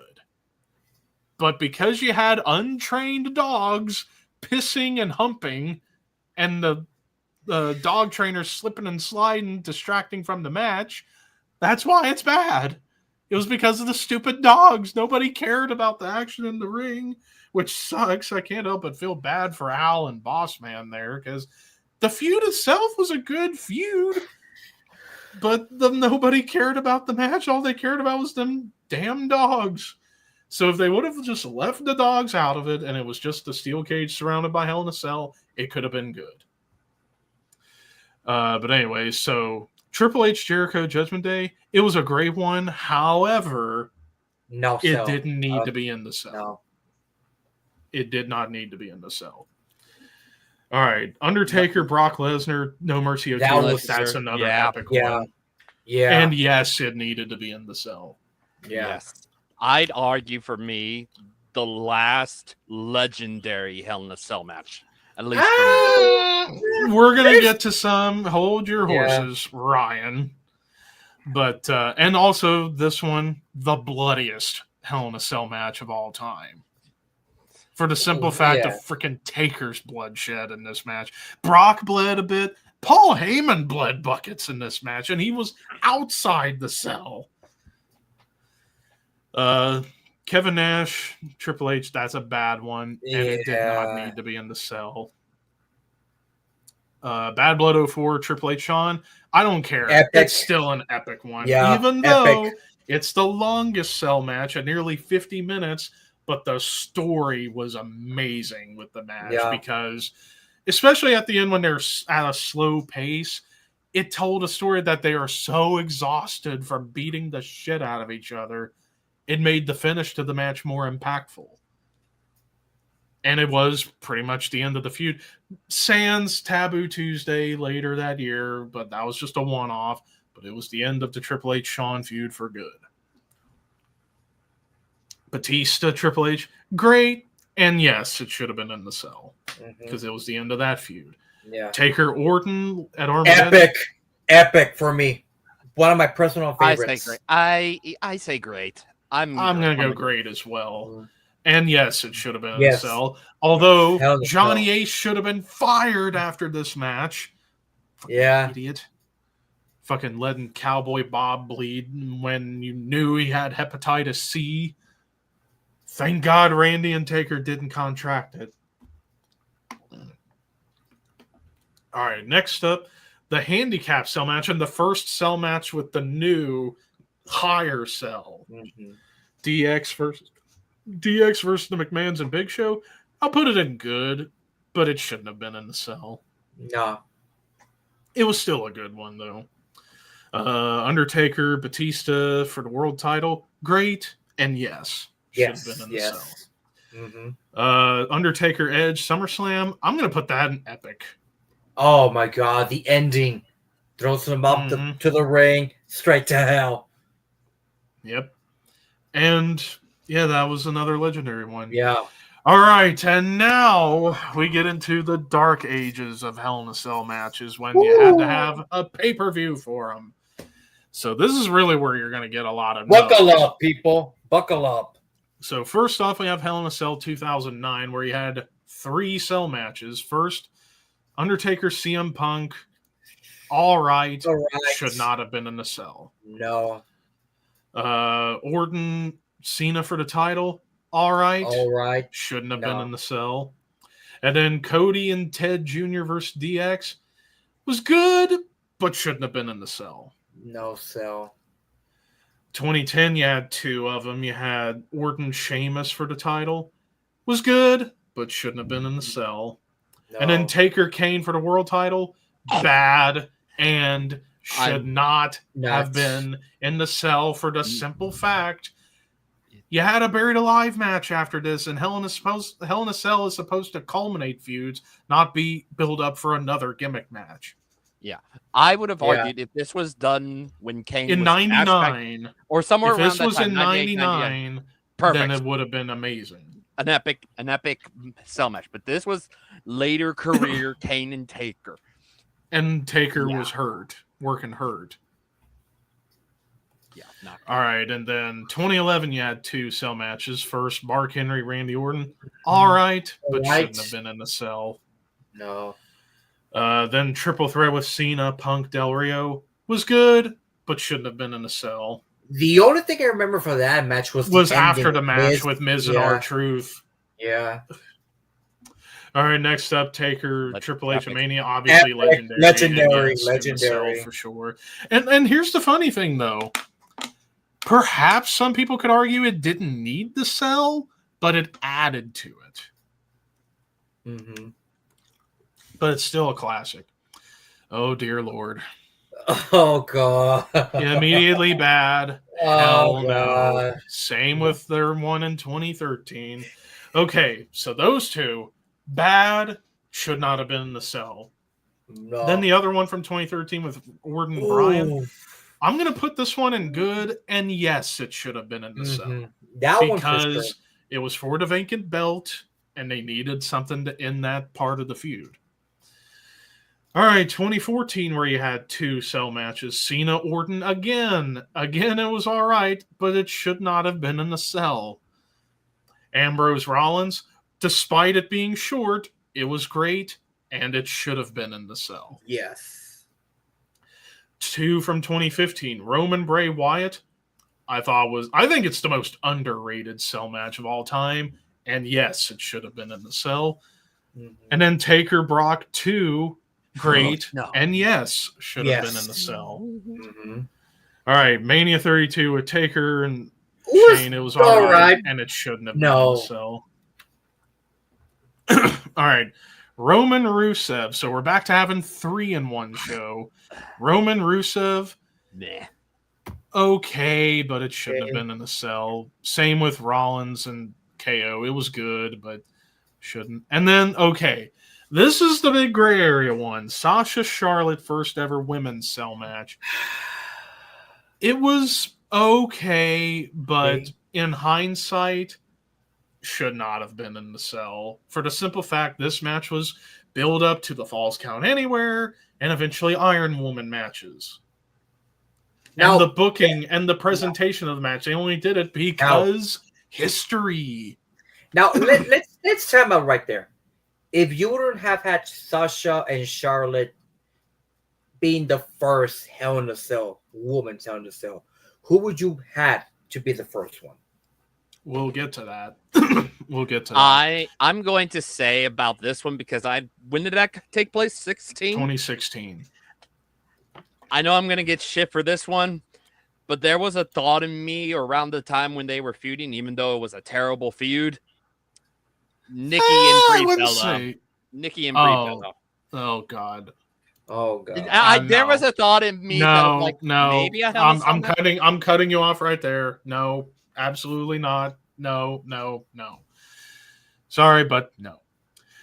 All right, 2017. So you had 2 cell matches. First, New Day Usos. Call me nuts.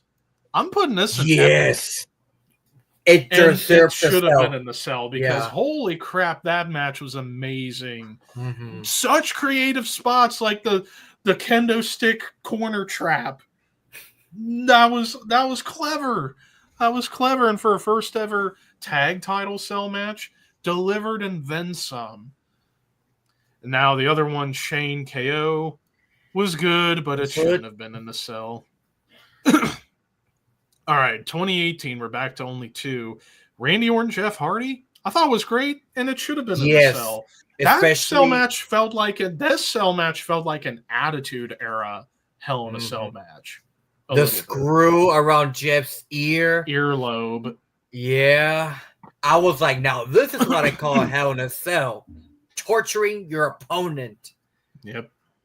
And then Roman Strowman, it was bad, and it should not have been in the cell. Plus, how does it end in a no contest? Because of Brock Lesnar. What the?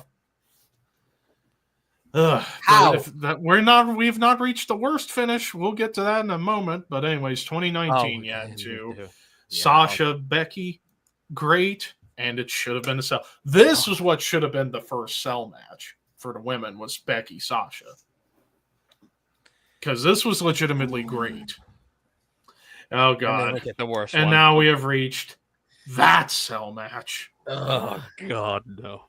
Bad, and the finish made absolutely no fucking sense. All right, let me zoom back a little bit. All right, so now we get to 2020 where we once again have 3 cell matches. First, The I Quit cell match with Roman and Jay, I thought was great.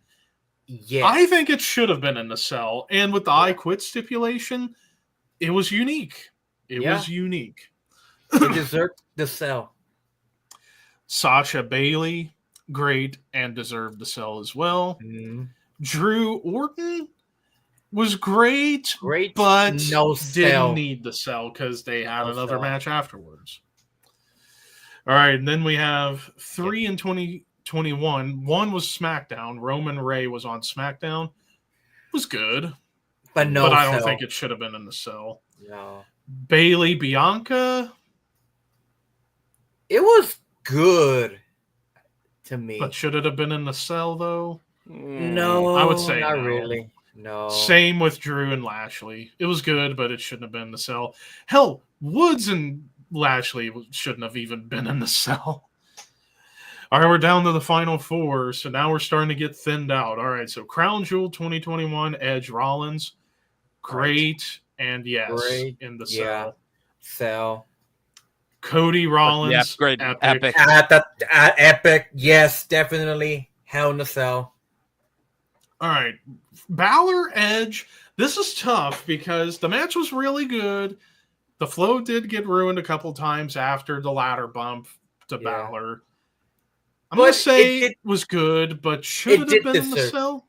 To me, this was a Hell in the Cell match because everything from the I Quit match to everything. And also the Judgment Day. Edge getting kicked out of Judgment Day by Finn. Yeah. And then finally, Punk Drew. Epic. I put that on Epic because I put it Epic too, yeah. So now to arrange the order. So in the bad category, easily the worst is still Taker Boss Man. Then I would say Fiend Rollins. Then Kennel from Hell. Then Ryback Punk 2012. Then Taker Kane. Then Punk Ryback. Then Strowman Roman. Then the least bad would be Triple H Kevin Nash pretty much by default. All right, and then the best all right cell match, probably go Sasha Charlotte. Yeah. And then Roman Rusev. I'd probably say Woods, Lashley, then Roman Rusev. Then Cena Orton 09. Then Cena Orton 2014. Then Orton Mark Henry. Then I would say Kane Foley, then Taker Shane, and then the worst all right was Punk Taker. All right, now for the good cell matches. The best one out of this group, I'd probably say Brian Orton, yeah. And then DX, McMahon's Big Show. Then I would probably go Edge Balor. Then Shane KO. Then Roman Ray. KO Rollins. Drew Lashley. Bianca Bailey. And there you go. So I think that's a good order for the good ones. All right, now for the great ones. Out of the great group, what will reign supreme? This is where it's going to get difficult. No Way Out for sure. I would say the top 2 is pretty locked. Yeah. With No Way Out and Armageddon. I would probably go Orton Taker. Orton Taker. Yeah. And then after that, I would say Taker Brock at 2015. Yeah. Then I would actually go Rollins Edge. Mm-hmm. And then Batista Taker. Then I'm actually going to go... Actually, you know what? I'm going to put Becky Sasha next. Then I'm going to go for the next one, Bray Roman. Then I would probably say Hardy Orton. Then Roman J. Actually, you know what? Roman J I'd probably put above Batista Taker. Yeah, storyline wise. Yeah. Then Sasha Bailey can go above Triple H Batista, and then Ambrose Rollins, and then Drew Orton. Yeah. And then for the Epic, I think top 2 is a lock. Top 2 are locks. Yeah. I say top 3. I say top 3 are a lock.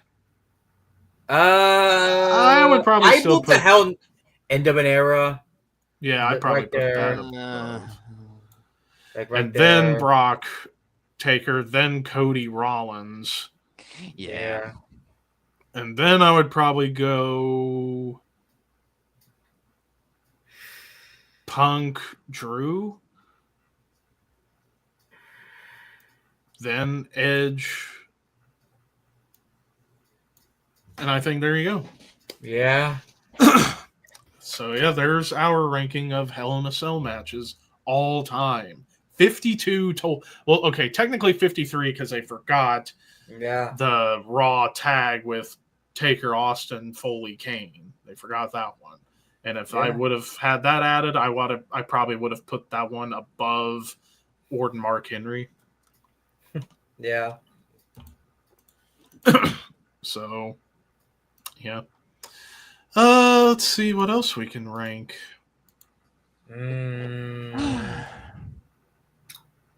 What other matches we could do? Or like WWE related stuff. I know. How about? Actually, no. Let's do metal related. Yeah, let's go for it. Let's go. Let's look up some death metal ones.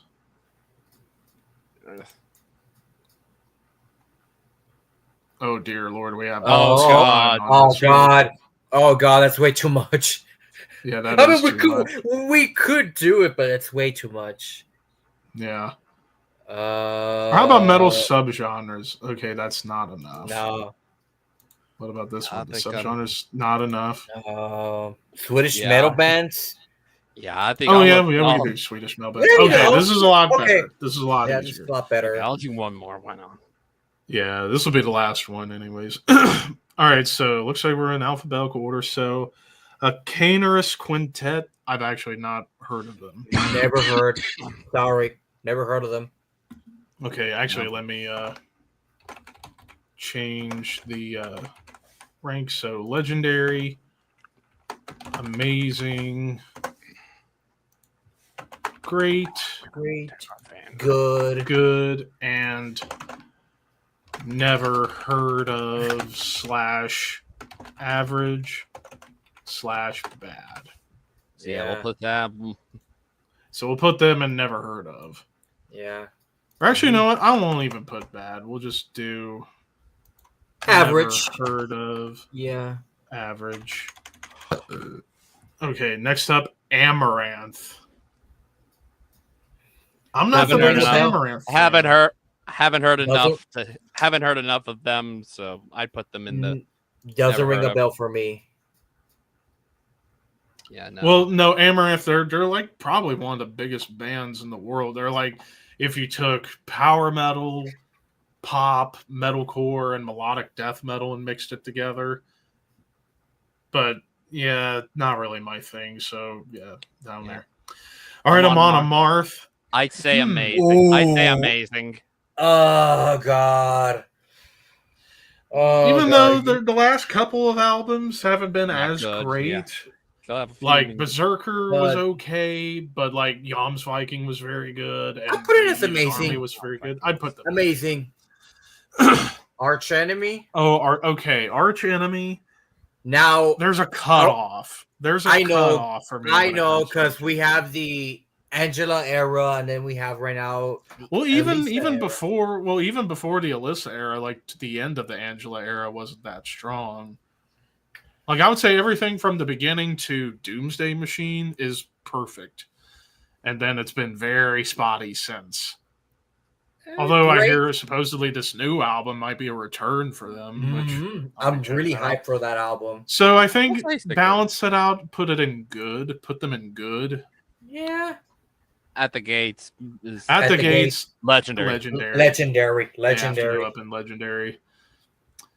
Avatar. Never heard of them. They're Never heard of them. good. I've never heard of listened them. to enough, and Yeah, from what I've heard, it's not really my bag. I like a couple of their songs. Is that Bathory? Legendary. Legendary. Bloodbath. Legendary. Legendary. Candlemass. Legendary. All right, Carnage. It's only one album, but amazing. Yeah. Dark Funeral. Which I don't know if you've listened to it. I don't know if you've listened to that album, Ryan. Carnage, Dark Recollection. Oh my God. It's essentially the best way to describe it. It's like, well, the best ways to describe it. First, it's like the ugly little brother of Left Hand Path. And it's essentially a Dismember demo and stuff Michael Amott had written. Because this was Michael Amott's first band before he was in Carcass. Okay. So it's essentially 4/5 of Dismember and Michael Amott doing an album together. Okay. Which is crazy to think. Yeah. Dark Funeral. I've only listened to hear stuff here and there. I would say I don't know them by name. I would say or great. I would say they're good. Because for the thing I hear, the albums that are blue covers are really good. The red or orange covers, not so good. So, yeah. That seems to be the thing. Dark Tranquility, I would put in great because I've not heard enough. God, it's so good. If Halo Effect were on here, I put them in amazing. All their stuff had been amazing. All right. Who the hell is that? Who the hell is that? It apparently starts with a D. Oh, I can't do image search. Can you zoom in? Maybe.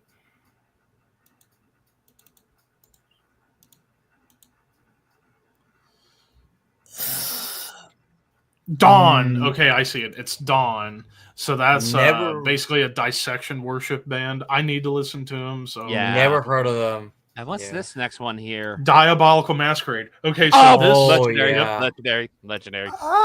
I've not listened to enough, but from what I have heard, it's good. I know it's Anders from formerly of Catatonia. Yeah, it's like and Dan Swan Heights, their avant-garde black metal project. That is Dismember, that's legendary. Same with Dissection. Same with Edge of Sanity. Same with Entombed. Okay, so this one, let me open up. Let's see, who is this? Is that Evergrey? Looks like Evergrey because of the spelling. I can't tell. I think it's Evergrey. I think it might have been like an early logo. Actually, hang on. Let me look it up. Evergrey band logo. Because that might have been like an early logo for them before they went to the Old English. Well, I'm not finding it, so it might not be Evergrey. But I swear it looks like it says Evergrey because I can see an E, I can see a V, I can see an E, R. Well, zooming in a little bit, I don't see a Y. I think that looks like a T. Yeah. Oh, now I can see it. Eucharist. All right, so it was kind of similar in the shaping. Eucharist, and they're like sort of like Dissection from what I know, but I've not listened to them, so there you go. Gates of Ishtar. Don't know much about that. That's a melodic death metal band. I hear a lot of good things about. Ghost. I'd say amazing. I would say great. Yeah, I'd say great. They got great with a few amazing albums.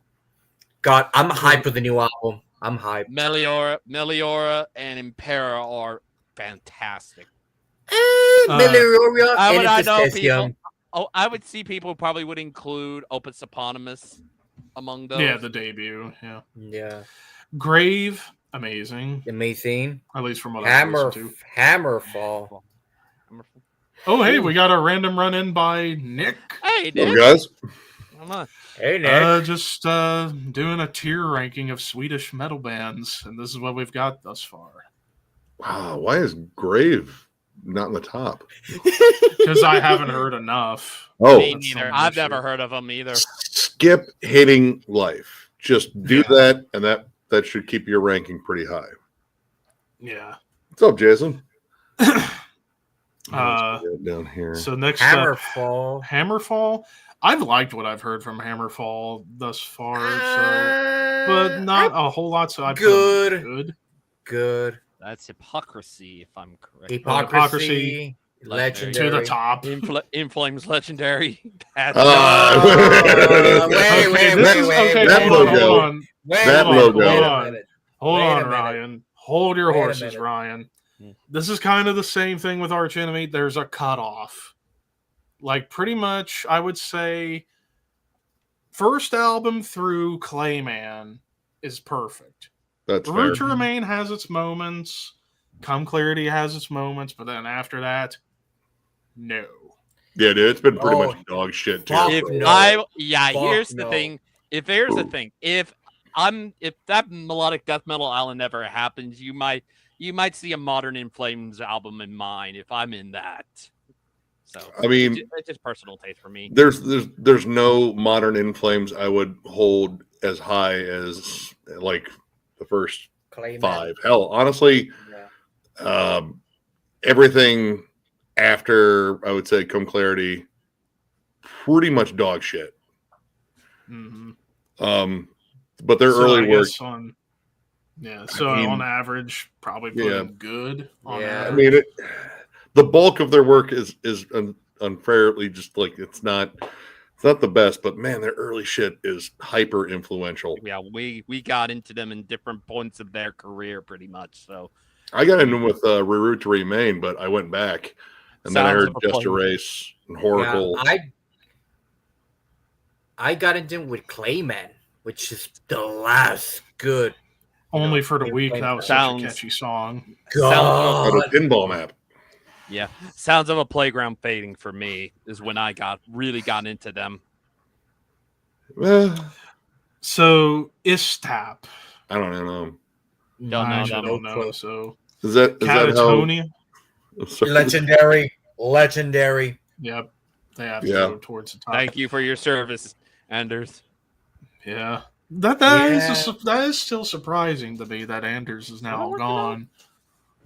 But I mean, what I gather, Jonas wrote like the last two albums. Like a lot of that was just him.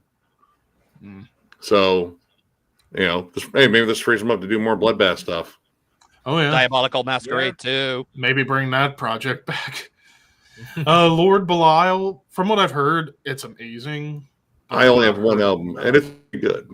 Like kind of melodic black metal. Yeah, kind of like Dissection a bit. Marduk. Marduk's up there. For me, it'd be like Amazing Tier at least. I could argue Legendary, honestly, in terms of like you could go between either or for sure. Meshuggah. Amazing. Put them at or legendary tier. Morbid.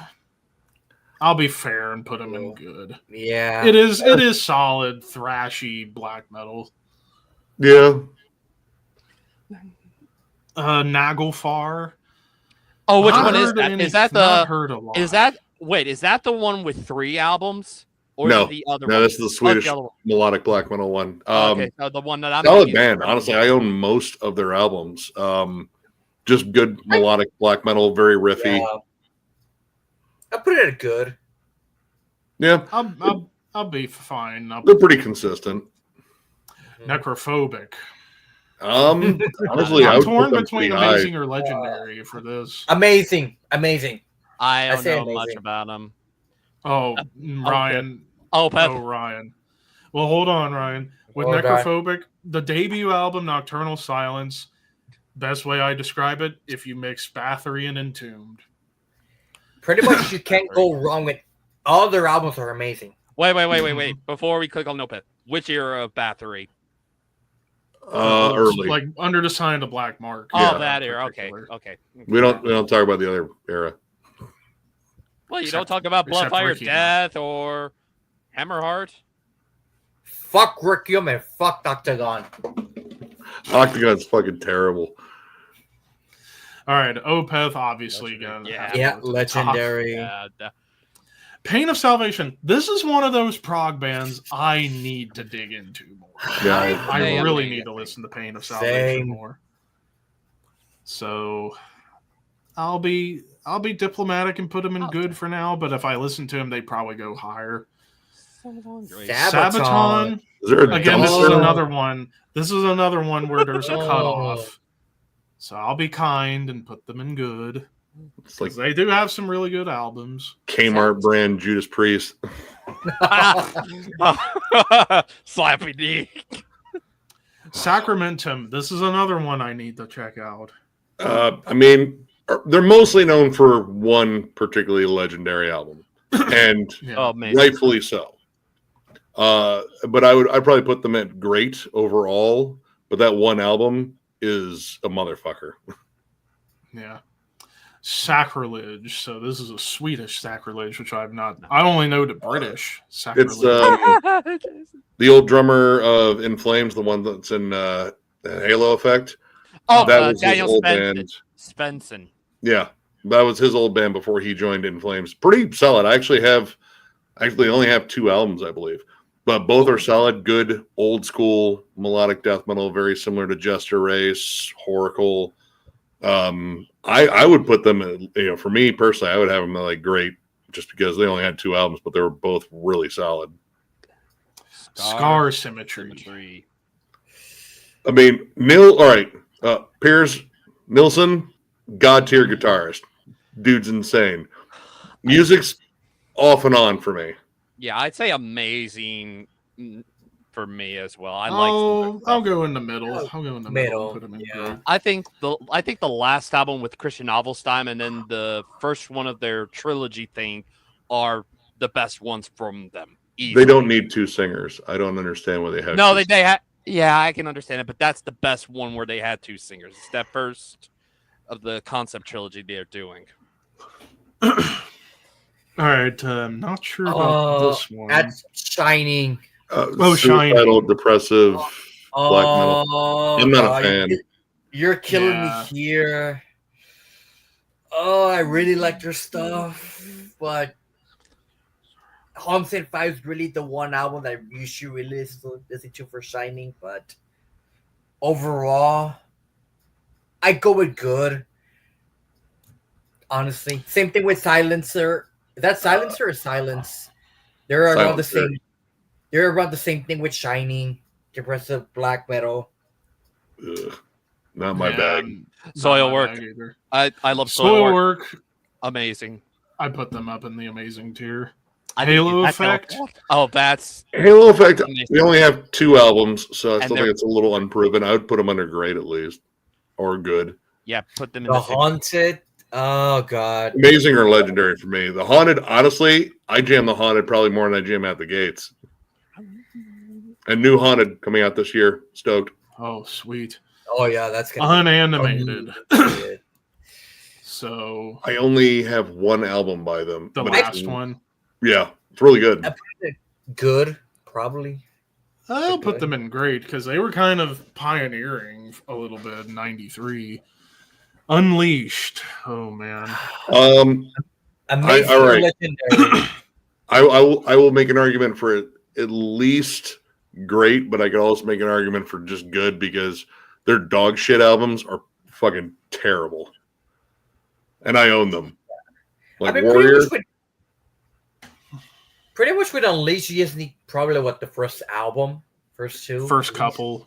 Even the second album's kind of a drop off from the first. That first one's fucking awesome. Classic. There were more recent stuff though, like what was the name of the? Hold on, there was one that was like honestly one of the best in their career. Let's see, where are you? Odelheim.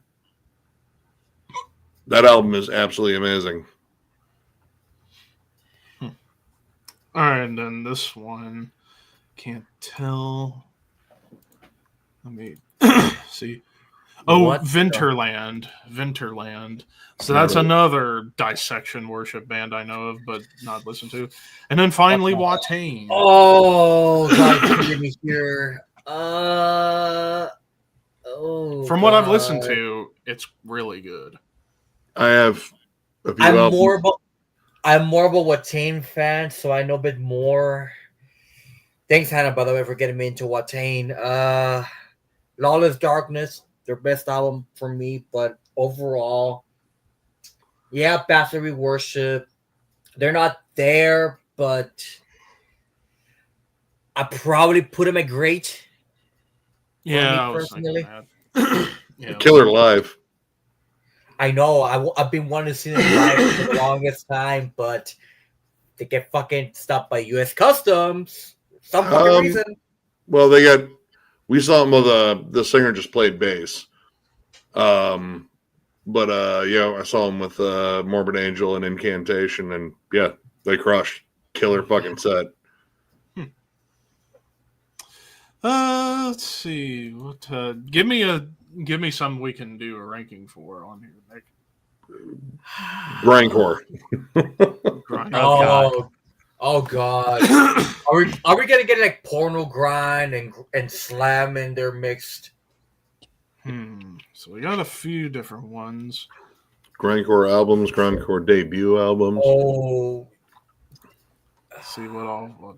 Holy dear God. Mother of God. No, that is too many. That's too many. Okay, debut albums. Okay. That's more manageable. That's all right, so going in order, so we have oh God, Agoraphobic Nosebleeds, Hunky Reductions. Yeah,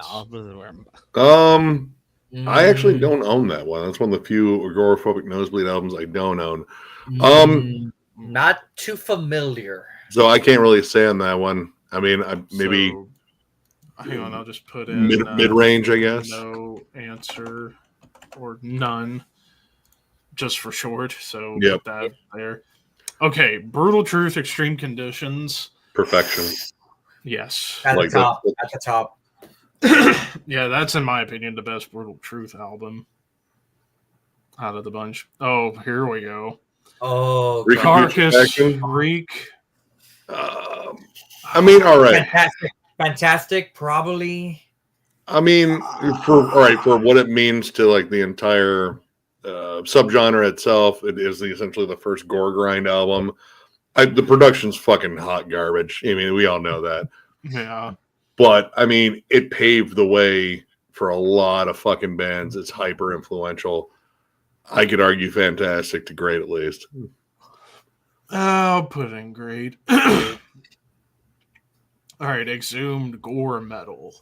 I put that at now we got Death Grind, Gore Grind. I would put that at great because I thought Slaughter Cult was better. Mm-hmm. Extreme Noise Terror. Honestly, I have not listened to that one. I am woefully low on Extreme Noise Terror. Me neither. All right, and then what the hell is this? What is that one? I can't. It's too tiny. Oh, dude, Gridlink. Oh. It's an offshoot of Discordant Access. I have not heard that one, but I have the follow-up to it, I believe, and it's fucking insane technical grind, but surprisingly melodic. I dig it, but I haven't heard that one in particular. All right, Insect Warfare. God tier. That's perfection in my mind. That's one of the most. I still need to get it. Dude, I mean, they should still be expensive. That is one of the fastest moving albums you will ever listen to. What is this? What's that? That looks like a head wound. Insanity. Last Days of Humanity. Oh, Last Days of Humanity. Yeah. I don't think. Another gore grind one. Oh, Nails, Unsilenced Death. That's perfection for me. Perfection. I love all their albums. Scum. Oh boy, this is Scum. Oh. All right. Side A is fantastic. A is perfect. Side B, it's okay. I would say fantastic. I would put up at fantastic just because how influential it was. Oh, awesome. Yeah, no, perfection. automatically. Yeah, perfection automatically. Pig Destroyer. Explosions in Ward 6. Yep. That's up there too. I would put it fantastic personally because Prowler in the Yard is I think their best. Yeah. Regurgitate. Oh, first album. I haven't heard that Regurgitate. They're an awesome fucking band. Horrified. Yeah, it's up there. Yeah, as soon as I saw that, I was going to go up the top. Rotten Sound Under Pressure. I would put that at good. I like that one, but they got better. They got better. Yeah, they got better. Yeah. Another that one's up there. More downfall. No question. Yeah. At the top. No question. The Locust. Oh my god! Wow, they actually consider them grind because they're almost like more of a noise act. They're the ones that wore the bug costumes. Yep. I'd put it at good. I mean, I thought they got better as they went on because that was almost more of a joke. Trap Them. Man, I didn't know they would throw them in grind. I would put that under great. I mean, I don't know if I would call it necessarily grind. It's HM2 hardcore and crust. Yeah. And then what would this be? Wormrot? Wormrot. I would put that at fantastic or perfection. All of Wormrot's albums are fucking amazing. Wait, why is coming fantastic and not perfection? Because side B is not the side best. Side A was brilliant. No, dude, Siege of Power. Like that's such a fucking killer song. The title track. Even The Kill I really like too. You suffer on that one. I still remember when I saw Napalm, they sang You Suffer. Thank you. And I was like, yeah. They still do it live. Yeah. Oh yeah. Oh, yeah. They have a death metal debut albums. Oh, here we go. See how many we got? Oh, dear God. Yeah, dude. I mean, try Death Doom. Is there a Death Doom one? Death Doom albums? Funeral Doom, maybe? Oh God, you would kill me with Funeral Doom. Maybe. No space. Do a version of the Lock Horns list. Okay. Oh God. Go. So we have a lot of different options here. So obviously, I'm gonna get rid of freaking. Well, no, screw it. I'll keep Proto on there. So at least let's put the Proto album. So like obviously Incantation would be up there. Bolt Thrower. Yeah, Bolt Thrower will be up there. And honestly, I think those would be the only ones I would consider to be. Let me Proto. check. Actually, I mean, if you only got 2 albums for that, why not just kind of reorganize it? I would, like different, like Legendary and shit like that. And actually, you know what? Use the last one as just like not good. The ones we're not sure we're on. Yeah. Oh God. Okay, so we'll do good, great, legend, and then of course we have the Proto ones at the top. All right, so first we have Acid Witch. I put that at good. Good. I have that. Put that in good. Honestly, that's that one and the most recent one is probably my favorites from Acid Witch. It's more of a novelty. Like I love Slasher Dave about as much as he loves horror movies. Mm-hmm. Amorphous Tales from the Thousand Lakes. Great. It's really great. But that's the conundrum, though. It's like there are Death Doom moments on it, but as we even talked, Nick, it's more of a mellow death album. Yeah. With touches of prog, too. Like Black Winter Day, that's like a perfect prog death metal song. Even though Thousand Lakes is sort of an influence on Death Doom, I never consider that really Death Doom. I don't even know if it was influential on Death Doom. It was more influential on Mellow Death. Yeah. Carillion Isthmus has elements for damn sure. I mean, that's kind of a sweet. I put it at good. I think good would be kind of better. Great album. I love the album, but in terms of like Death Doom. Good on this list. Yeah. Yeah. Anathema Serenades. Oh, God. I put that at great. That's a pretty solid fucking album. It's a solid album. Early Anathema it's stuff. The first 5 albums, that's all you need. After that, don't even bother. Some of the proggy stuff's fun. I like some of the proggy stuff. I but tried. the I earlier can't. stuff- I can't. No argument on this. Oh yeah, legendary. At the top, Legendary. legendary. Last one on Earth. Autopsy. Mental Funeral. That's Yeah. another Legendary. legendary one. Throw Cyanide up there too. Cyanide up there Cyanide, too. Dying Truth. Coffins. The Japanese coffins. Yeah. Dude. I mean, it's autopsy worship, but I put him at great. I put it at great. Honestly, I love everything that fucking disembowelment. Disembowelment, legendary, greatest Diptrum album of all time. Still need to find it. Pray to the VCLT gods. They might answer you. Right? Yes. Draconian. Honestly, I'm not super familiar with Draconian. It's a band I still have yet to really sit down and listen to. So their here. newer stuff with Draconia is more in line, like with kind of mid Swallow Sun, but in terms of that album, I probably put it at good. This is another one that's going up. That was my Good first minutes good never minutes crossed album. my Oh, yeah. head. I still have my OG copy. That thing actually goes for some money now. I got that Hammer Hard reissue. And then both put it up early there. Catatonia both. up there. Both. I mean, I would argue the first one's in the great category, but Brave Winter Day, I don't know. That's my argument, though. Yeah. I don't know. I always kind of gravitated towards Dance of December Souls just because of like the more raw production on there from Dan Swano. I think and even Jonas's vocals on there were very nasty. He blew out his vocal cords. I mean, hence honestly, why he doesn't growl much anymore. When he does growl, he doesn't go high; he goes low. Which now, honestly, I would switch Jay Bramer Day and December the Silver Souls. I would switch them, honestly, personally. I keep Brave Murder Day. Brave Murder Day is like that's like the Death Doom equivalent of a Cure album. I love it. It pretty much, and also Ockerfeld. Michael Ockerfeld, I know. Ockerfeld. So for those reasons, I do see the point, but Dance of December Souls has to be legendary. I listen to Dance of December Souls more, but I would agree Murder Day's better. All right, Mortiferum.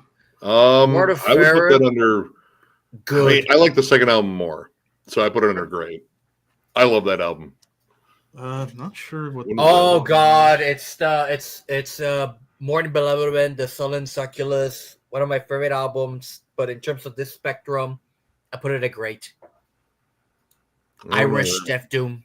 Ooh, My Dying Bride, Turn Loose the Swans. Legendary. I would agree. I like that especially for the Songless Bird. That song is awesome. As the Flower Withers, I still think smokes that album. But it's up there. Oh no, it's a damn good album. November's Doom. I don't have the debut. I have a ton of November's Doom, but I don't have. I have the last one, I think. They're a solid band. For years, I thought they were European. They're based out of Chicago, I believe. I put it at good. Like Chicago, My Dying Bride. Yeah, it's definitely more of that Peaceville sound. Yeah, October Tide, Rain Without End. Oh God, that was I need to get an album. I have a whole bunch of October Tide. I don't have that one. I like all their stuff. I think it's great. Oh, Gothic, Paradise Lost, legendary. Both. Saturnus. Oh, you're killing me with that one. Oh God, this is the Diptrum episode all over again. Someone should do the reissue because for some fucking reason those copies go for $50. I'm not gonna spend $50 on those albums. Well, limited prints, probably. You know, from the Netherlands, but I so bad want to put a legendary, but it doesn't stand toe-to-toe with the rest. I'll go with great. Spectral Voice. That is legendary. Honestly, that is legendary. Modern Death Doom albums ever. Swallow the Sun. If it was songs from the North. Oh, that's legendary. Legendary, yeah. But I'll put Morning Never Came. Great. Okay, The Morning Never Came. I'm gonna go in a heart. I'll put it at good. Here's my reason why. Ooh. The Morning Here's the reason why. Morning Never Came, I always side more melodic death metal. It wasn't to the Ghost of Lost where they became more death doom. Personally, for me, but as much as I love Solo Sun, Second for a Medical Time, I'm gonna have to go with Good for that one. Yeah, I was gonna say, like, if it was Songs from the North, it would have easily gone up. Oh yeah, Songs from the North, When a Shadow, easily, or even Moonflowers would have been up there. Not sure what this one is that Rapture? I think that's Rapture. Let me check. What the Ruins of Beverast. Oh, shoot! The band after. All right. That's the other metalcore band. I don't even know how to classify that band. Doom is part of it, but there's a lot of shit in their sound. They're so crazy. There's death doom elements, but black metal. There's also like atmospheric black metal. Yeah. Melodic death metal too. I mean, goth rock occasionally shows up in there. Yeah, because if I remember correctly, that has the member from the other Nalfar band. If I'm correct. Yeah, let's go with Good for the moment. Yeah, I need to get that album. Temple of Void. I put that at great. I love that album. I think the follow-up is even better, but that is a killer album. Enter Darkness, legendary. To the top. Forever Glade. Ooh, that album is so fucking good. Man, honestly, I could argue Legend on that one. I think the lead work, the songwriting, the atmosphere. Not there yet. It's not there yet. Great. I hope we get a new full length soon. Yeah. Because Sempiternal Death Reign. Legendary. Yeah. One of the first recorded death doom albums from the Netherlands. 89. Yeah. Dream Death, Journey into Mystery. This is an album I've been needing to listen to because I always see on like Metal Archives they get so compared to particularly Celtic Frost and Slayer. Like a doomier Slayer and a deathier Celtic Frost. So I'll just put that down there. And the rest. Yeah. Daylight Dies. Oh god. I would put that under great, honestly. I love a lot of Daylight Dies stuff. I need kind to of get overlooked. Like not a lot of people talk about them. Yeah, I've seen them. I've seen they get like compared to Swallow the Sun quite a bit. Mm-hmm. Saluthus. I think it's Saluthus. I would put that under great as well. Yeah. Killer Finish Death Doom. Mm-hmm. What is this one? What is that one? I can't even see that one. Rotting Kingdom, A Deeper Shade of Sorrow. They're from Kentucky. I only have a split they did within Confirmation, and it was pretty solid, but I haven't heard a full length of theirs. Yeah, I'll go with that and there then too. This last one, Indescience with I don't know Vessels of Light and Decay. Don't know. Don't know. I like the album cover though.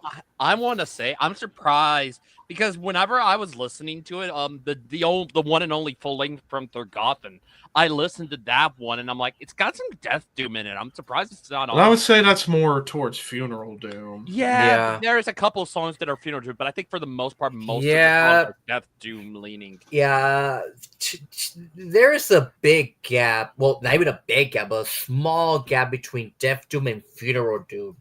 Yeah, because that one came out, they were around 93, 92, 91, 90, somewhere around there. It was around there. That's what I would have probably said about them. Yeah. And I will say, as far as like albums that should have been included on this list, Celtic Frost Monotheist should have been on here. I don't know. Or any of the Triptychon albums. Because I'd say they're Death Doom albums to the core. With overtones of Gothic, too. Yeah, with kind of like Draconian, but definitely more Death Doom than Draconian. I'm surprised Rapture isn't even on this list. That's another one. That should have been There's some other ones that probably Celestial Season. That band's been around for a while. Yeah. Druid Lord. Should have had a Druid Lord album in this. Hooded Menace. Never Crossed the Dead. Oh yeah. Delirium. Zua, their one album. What was? I know Ricky would agree with me. Rise to the Sky. Oh yeah, I mean, even though they're On Thorns I Lay is another one that probably Yes. should have had an album on here. On Thorns I Lay. Eternal Unholy. Unholy. Well, yeah. I just went through I'm a surprised bunch of that Unholy shit. wasn't included. Unholy. Hey, yeah. Look and see on there. Look and see if there's anything for like Funeral Doom. I want to see if there is. Well, it probably is. Probably.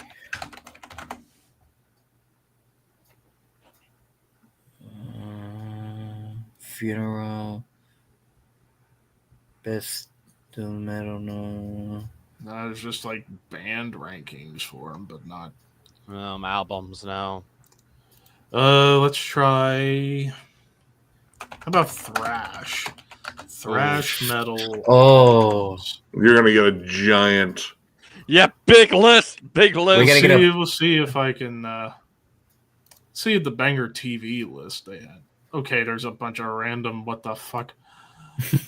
What 2024 ones? They're or 2000 thrash metal debuts. Those are good.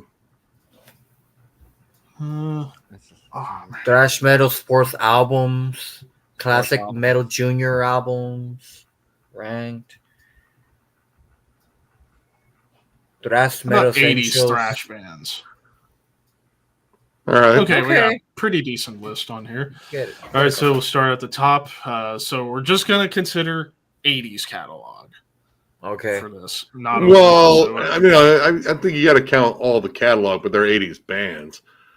Oh, all right. Because I know that's gonna wreck that first one pretty fucking bad. Honestly. I know. That's why I want to keep it to just the 80s stuff, but all right.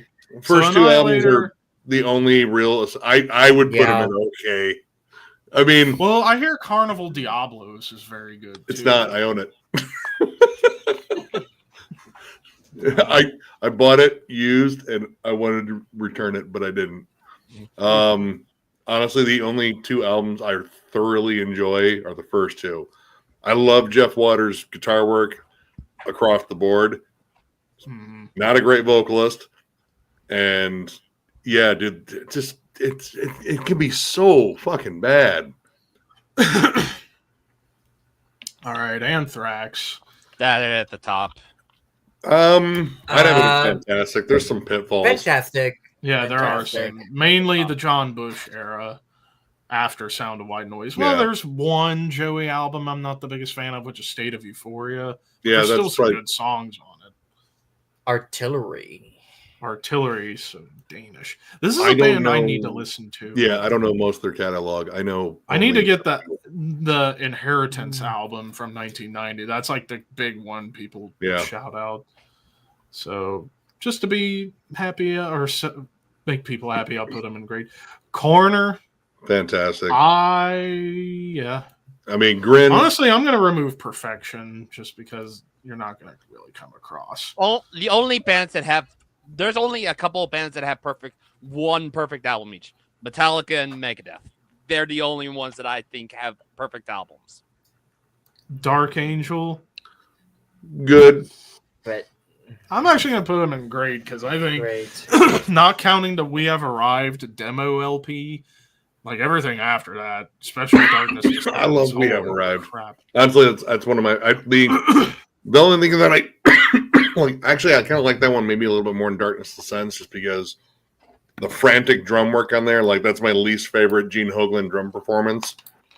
Wow. Yeah. If you compare that drum performance to anything else he's done, yeah, he was just playing super fast. It got better in Dark Angel, but yeah. I think they're overall pretty solid. Looking forward to that new album. Yeah. Destruction. I'd say great. Yeah. I mean, they're DRI. Yeah, there's some pitfalls there too. Good. DRI. Good. Oh no, I would say great to fantastic. I don't think they have a flat out bad album. DRI. Yeah. Exodus. I put them in fantastic. I mean, except for that one album with Gonzo like throwing up words in the cover. I mean, true, but other than that, like everything else, good to classic. Flotsam and Jetsam. See, that's again like the big one. I still need to get Doomsday for the Deceiver. I own a lot. But their recent stuff, stuff's been very. Oh good. Yeah, they're on fire since the self-titled on. First two albums, absolute fucking ripper, and then there's some diminishing points. That mid period, not good. Yeah. Heathen. This is again another band I need to dive into. I like all their albums. Haven't heard that much of Heathen. Dude, their second album is absolutely fucking amazing. I need to get especially the first two. Creator. Despite the pitfalls. Fantastic. Despite the pitfalls in the 90s. And I think their current material is just kind of it's kind of lacking the fire, the punch. Like they're writing "You Can Do It" metal, and it's feeling too arch enemy-ish. All right, Megadeth, kind of in a similar case to Creator, despite pitfalls. They have to go up to the top, or at taking least a in the bit of a risk rank. there. Bit of a yes, risk. I am. Yes, I am. Because to me, there are only two flat-out bad albums: Risk and Super Collider. And then, like, World Needs a Hero was okay, and then everything else I like to love. Metal Church. Good. Yeah. I haven't listened to all their stuff, so I can't say. I know their first two albums, love them. And actually, no, the first three. Couple of the recent ones were pretty solid. Oh, man. Metallica.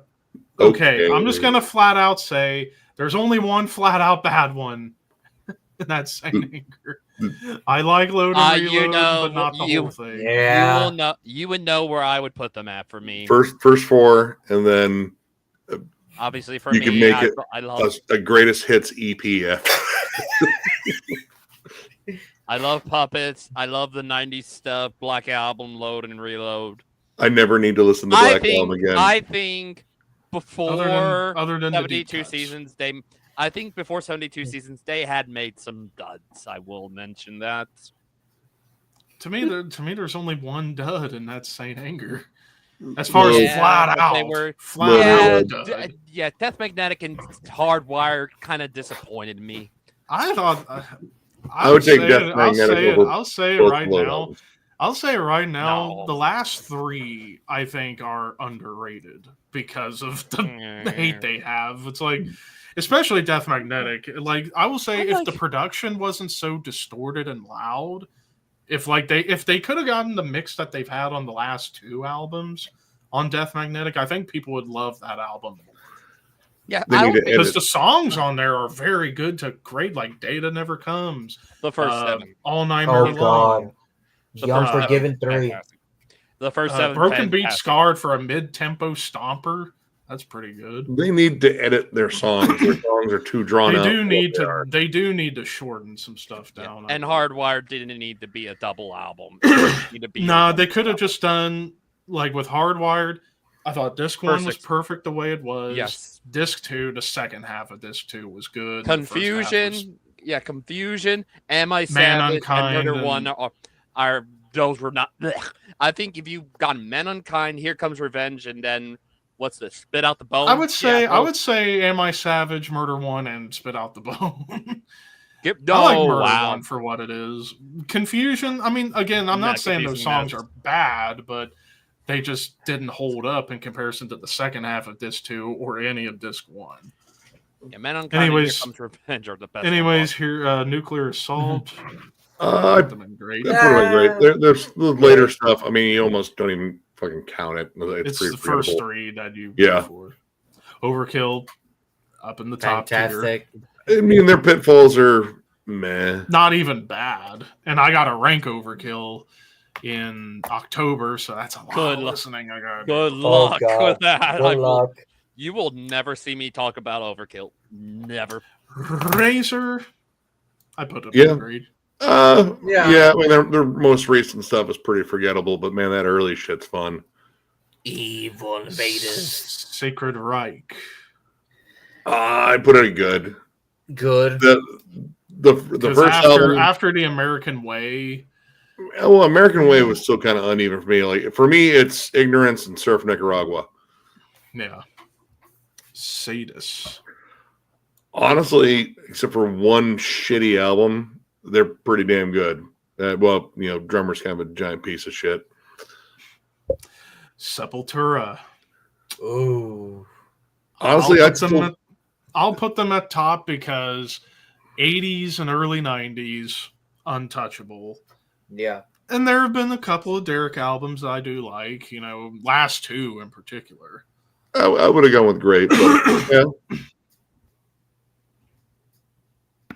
All right, and then Slayer.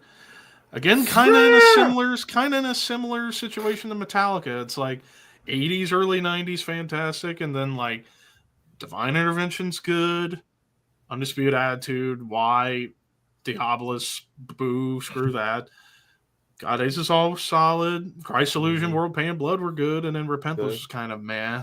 World Pain and Blood was kind of meh too, honestly. Like I'll still put them in the top tier. Yeah, Sodom, top tier. Despite pitfalls, suicidal tendencies, top, easily. I would put them under good too. Yeah, there are a lot of pitfalls and suicidal. Tankard, I'm just gonna immediately say okay. Their early stuff's really good. It's just they're more of a novelty band. They write some fun songs though. Excuse me. Yep. Testament to the top. Yep. Toxic. This is a band I've been needing to check out, despite hearing that the vocals are. They're very high pitch. Yeah, kind of like Watchtower and. Yeah. Such. I'll put them in good. Violence minus Sean Killian. Put them in great because Eternal Fucking Nightmare alone. Rabid Chihuahua. Voivod. What? Yep. Top. I would say Zentrix. Top, despite one album. Two. Despite. What's the other one? Kin? You ever listen to Kin? I thought. Yeah, they have two groove metal albums. Okay, but the first two are fucking awesome, and then the last two. And the last awesome, one was. And the middle two are kind of meh. Yeah. But I guess just on the strength of the first two and the last two. And then Death Angel. Yeah. Top. Yeah. Because to me, there's only one album that's like, man, that's the second one. Yeah. Which is weird. It's still weird how that's the case. They were trying to break into a different market there. I think the record label was kind of pushing them to, like, hey, you're young. Accessible. Be a little bit more accessible and blah, blah, blah. And then it did not work out because I don't like that album. Yeah. I mean, literally, the song goes, I'm bored. Oh, God. Me too, Death Angel. Me too. Yeah. On that note, I gotta go because my battery's gonna die on my freaking headphones. So I'll catch you guys later. Later, man. Right. Later, guys. I gotta Nick go. And I for a little bit. The Nick and Levi show, back at it again. All right, so let's think of another. How about prog? Let's see if there's any prog metal tier lists. Prog metal. I'm gonna grab a smoke. How about Oh, geez. Not really a whole lot. How about here we go, metalcore bands. Metalcore bands, okay. Yeah, and also I need to go take a leak and also take some. Oh yeah, real quick before we go. So, not sure if you saw earlier. So Thursday, I have to get a tooth pulled. Oh, fun. Yeah, because I guess I went too far with this cavity, but then again, it was only because I couldn't find anybody. That was the problem. But, well, I mean, dude, is it a wisdom tooth or just? Nah, it's like right here. And then they'll probably, they're gonna pull the whole tooth, or they're gonna do like a root canal. Tooth. Oh, I couldn't afford a root canal. Okay. So, and besides, that just prolongs the inevitable, anyways. Not really. I had two. I've had two root canals, and they've worked out fine. Yeah. I mean, I thought about it, but again, I just couldn't afford it. And also, just don't want the pain, so I'll just take it out and just move on from there and just be better about it. And also, yeah, I got antibiotics for an infection that they found. It wasn't even a bad one. It was just like a tiny one they found that just started. So yeah, a little gray cloud decline in the x-ray. I know it. Yeah, and then some ibuprofen and some Oragel, and I should be okay after Thursday. Which is why I was saying earlier, there might be a chance I might not be reviewing anything this weekend, depending on how I feel. But if I feel good enough that I can still speak, then I'll do it. Don't drink anything through a straw. No, I'm not doing straw stuff. Yeah. I always go straight out of the bottle. Pull the fucking clot out and you get dry socket. Yeah. And trust me, the pain centers of your brain, guess where they're located? Right underneath your fucking teeth. Yeah. So yeah. All right, well, I'll go take a leak, and you can take your smoke, and we can continue. All right, I'll be right back. All right, I'll be right back, too.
All right, I'm back. So yeah, did the oral gel just then, and now I'm back after the bathroom. Oh, I didn't see just another. I should have asked him if he wanted to join. Shit. Hot take. Still think Doom went downhill after. I mean, it's your opinion, but I do think both of those albums are fantastic in their own different ways. Especially Morning Star. That's my favorite out of the two because it's like thrashy. It's back to their death metal roots, but still has some of that kind of hardcore element to it. I mean, the song Chief Rebel Angel, that's like one of my favorite Entombed songs. Almost kind of reminds me of Mastodon before Mastodon, like a precursor to what Mastodon would do. But that's just me.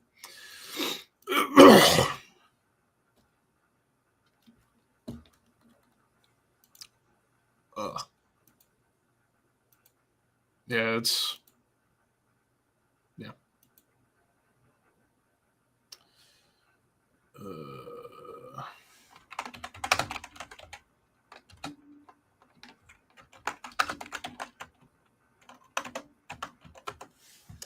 So, what was it we were going to do? Oh, yeah, metalcore bands. All right, let's double check. Let's see. Oh, dear fuck. No. No. And why was Black Label Society on there?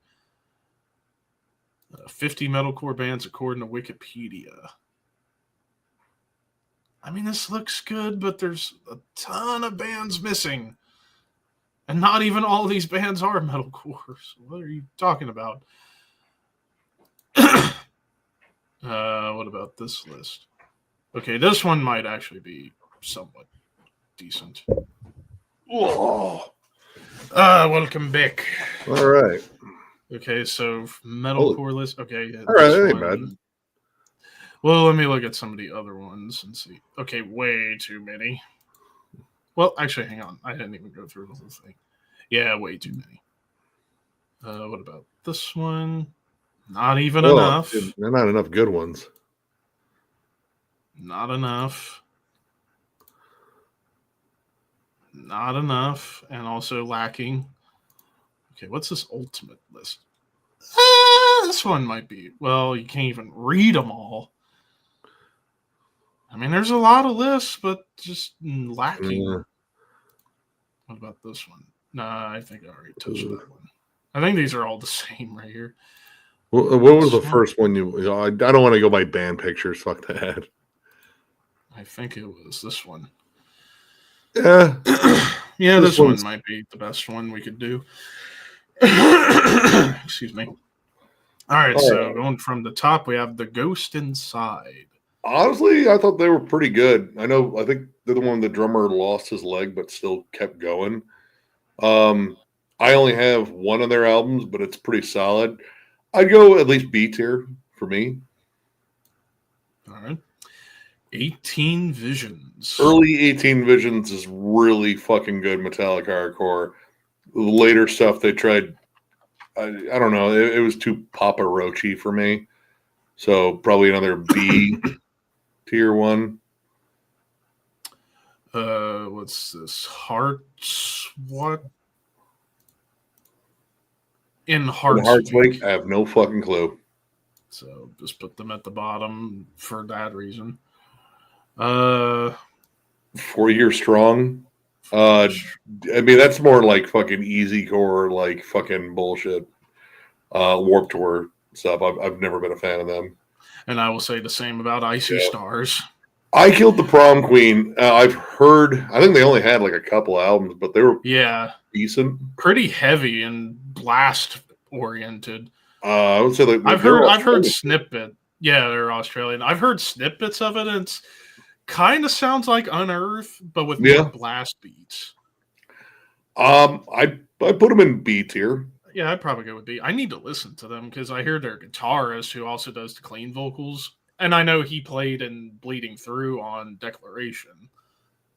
He was the lead player on it. Architects? Their early stuff, I think, is awesome, but their new stuff is fucking terrible.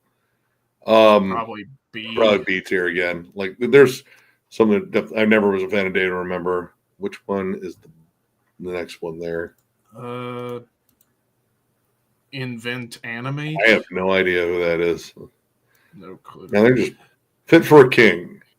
They were all right. C. I would go C tier. Like they were solid state, I believe. Metalcore. All right. I swear, if this is actually Bring Me the Horizon, it is. Again, I like their earlier stuff, but I don't like much their modern stuff. I heard their last one was a return to form. I don't know. I didn't listen to it. Yeah. Miss May I. Never fan. Never fan. The Plot in You. Memphis Mayfire, Yeah. not a fan. Devil Wears Prada. I've seen them. They were doing fine up until they told everyone that Jesus loves them, and then the crowd was like, "Dude, shut the fuck up." I put them on C tier. They have a couple of good albums. August Burns Red. Actually, probably A tier. Pretty high. Yeah. I need to listen to August Burns Red. I've not. I mean, really it's breakdown happy as fuck, but they stay pretty fucking heavy. The melodies are solid. I think they're good songwriters overall. North Lane. I honestly don't know if I've ever listened to North Lane, so I can't really say. Poison the Well. Oh, I would put that at S tier. That band continuously kept evolving their sound. Like their later albums are fucking really great. Like slide acoustic guitars and steel guitars and shit, and a lot of weird atmosphere, a lot of Deftones comparisons too. Yeah, and I heard that like they were the first in metalcore or metallic hardcore to do the melodic vocal, hardcore screaming vocal style, that flip. And that was 99 when that first Opposite album of December. Out. Yeah. I think that was right because they did it with some earlier EPs, but Opposite of December was kind of a landmark album. I liked the one after that, A Tear from the Red. And then You Come Before You, I thought was awesome. And again, their later stuff, it's kind of metalcore, but it's kind of in that same vein as like, and there's like Deftones elements. There's a lot of like Converge-ish stuff in there too. Yeah, I would put them in S tier. I think they're an awesome band. All right, After the Burial. I've only heard one album, and it wasn't terrible, but it wasn't. I'd put them at between, I don't know, like A or B. It's genty metalcore. It's fun. It doesn't. Yeah, Amir's dog shit. Yeah. Fuck Einstein Kills too. Bleeding Through. I'm torn between S and A. Yeah, I don't know. I would still put it because that all right. It's not their first album, be their third album. This Is Love, This Is Murderous. That was where I jumped on. Fucking love that album. That and Declaration and The Great Fire, I think, are solid albums too. They're inconsistent though. Yeah. New album was okay. I thought the new album was really good. For me. I love early Veil of Maya. When they got the new singer, I started hating Veil of Maya. Yeah. Motionless in White. No. Train the Martyrs. I can only tolerate one song by Motionless in White, and it's because of pro wrestling. And even at that, it's not even saying much.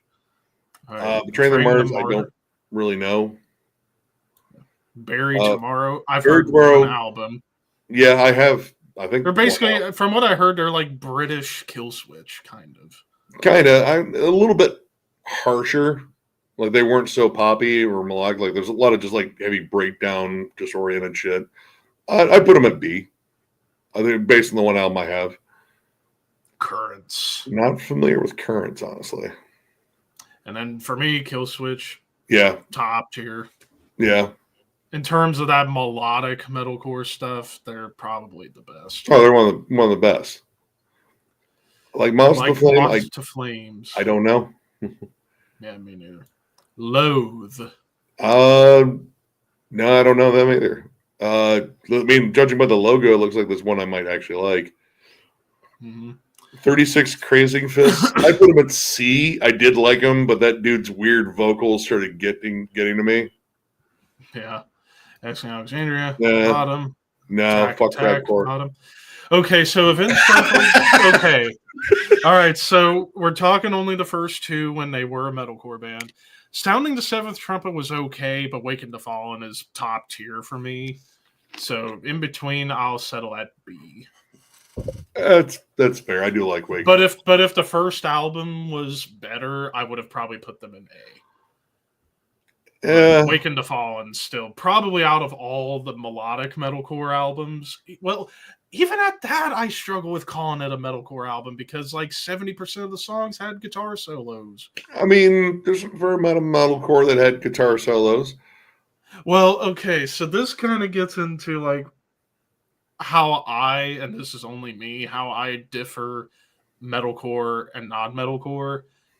To me, if an album has more than 65% guitar solos, it's not metalcore to me. To me, I always think of metalcore as being like little to no solos, like especially the old metallic hardcore stuff and the early melodic metalcore stuff, having little to no solos is all about the riffs and the breakdowns. So to me, honestly, I think a better place to call bands that have solos in this vein would be more groove metal almost. See, I can't because there's a lot of mid tempo in there too. Yeah, but they're still metalcore breakdowns. I mean, the only thing I differentiate between is like melodic metalcore, which is kind of the baseline metalcore that most people think of, and then what I consider metallic like hardcore, the old school metalcore. Yeah. Crown the Empire. I don't know that band. I've heard of them. Oh, Bullet for My Valentine. Okay. First two, and to a lesser extent, third albums, good to great. I would say particularly Scream Aim Fire, I think, is very good. Like, and that's barely metalcore. I'd say they were more thrash on that album. The first album's probably more metalcore. But the Poison's definitely more on metalcore, even though there's a bunch of solos in that too. And then after that, it's a lot of misses. Yeah. More misses than anything else. I'd probably settle for B because of the strength of the early stuff. I would have gone C. Converge, S tier. Yeah, I would agree. Even though I've not listened to a lot of Converge, I can even agree. And same with Dillinger. Yeah. Even though you could argue Dillinger, also prog. Well, I mean, it's the mathcore thing, like Coalesce, Dillinger, Botch. They were all Norma Jean to a degree, which they just copied Botch. Those bands were like a separate subset metalcore, and they did the mathcore. Bad Omens, I don't know. I've heard of them. I've never listened to them. Me neither. So, but the Earth Crisis, top tier. They only have one album that I don't like. That's Slither, because they tried doing the new metal groove metal thing, and it just didn't work out. But dude, fucking Destroy the Machines. Oh, dude, as goddamn it, it's not as Gomorrah Burns. Fuck. Oh shit, the second album. I finally Gomorrah Seasons Ends. Yeah, there we go. Gomorrah Season Ends, dude. Which I need to get that one. And the stuff since they've come back, honestly, that run of albums they did, they've been fucking quiet for way too long. Dude, all solid. Okay, this is the biggest one where I say they are not metalcore. Trivium. To me, they're not metalcore. They're too thrashy. At least to me. Yeah, they got the vocals and occasionally get the breakdowns, but to me, too thrashy, too melodeath, and even prog to certain degrees. I mean, and then I would say, and then I would say the biggest reason, pretty much, an album, every song has a solo in it. Oh, yeah. Awesome. So. But I would say Ascendancy is a melodic metalcore staple to a lot of people. Honestly, I mean, I would go. But if we are going to consider, I go A, because there's really only 2 albums of theirs that I would say are In Waves and Vengeance Falls, especially. Oh, fucking David Draymond ruins everything. Silence in the Snow was an interesting transition for them, where they decided to abandon harsh vocals and go all clean. Because there were some good songs on there, like the title track I really like. Well, they did that on the third album too. Well, it was like thrashy vocals. Yeah, but I'm talking like all melodic singing, on Silence in the Snow, and then Sin in the Sentence on. They've been on a good comeback, and I want to hear new Trivium. So, but I guess I'll put them in A if we have to call them metalcore, even though I don't agree. I guess I'll put them in A. Every Time I Die. For me, that would be an S tier metalcore band. It's one of the few bands out there that they're hilarious. Issues. I'm not a fan. But yeah, Every Time I Die like took sleazy southern rock fucking riffs and twisted with like Converge, and it worked. And Andy Williams, underrated pro wrestler. He's awesome, Andy, when he was in Every Time I Die. And I've seen Every Time I Die. They were fucking great live, fucking hilarious, and one of the most dysfunctional breakups I think I've seen in a while. Bless the Fall. Never a fan. I tried with that band. What was this one? What is this one? Silent Planet. I don't know that one. Still Remains. Still Remains. Okay. The only thing I know about this band was their guitarist. I think his name Jordan. Something like that, I think. Something like that. He played on the Roadrunner United album and played some good riffs on a song that had Jeff Waters featured. I liked their second album of Love and Lunacy. Outside of that, kind of hit or miss. They're from Michigan too. Yeah, C tier's fine. I Prevail. I don't think I've really ever listened to them. Oh boy. Okay. All right. As I Lay Dying. All right. So I would say this is a piece of shit. I would say everything up until 2010, great, and then after that, yeah. All right. Everything after An Ocean Between Us, like from. Honestly, I even like the first album, Encased in Ash or whatever it was. Mm-hmm. But all the way through, all the way through An Ocean Between Us, I really enjoyed that band. Honestly, like, dude, so many tropes of metalcore, like the melodic style. Honestly, either it comes from Kill Switch or that band. So I would say A tier. Yeah, would be appropriate, despite recent stuff. Look at this Era. That's more genty stuff. It's okay. Like, I mean, yeah, sure, you can put it there. What is this? Polaris. Or Polaris. I don't know. Never heard of them. Never heard of them. Oh boy. Okay, all right. Again, another one that I will defend, at least, like, all right, early stuff all the way through. Well, Fall of Ideals, I think, is one of the best melodic metalcore albums out of that entire pack. Their second album is really good. Overcome was pretty solid too. For that transitioning into a more mainstream sound, it was still good. Oh, what was the one after that? For We Are Many? Yeah, For We Are Many. I still liked that album too. I'd put them at least C because, man, they fucking butt rocked the fuck out. And the new one, partial attempt at coming back, but still, I don't know.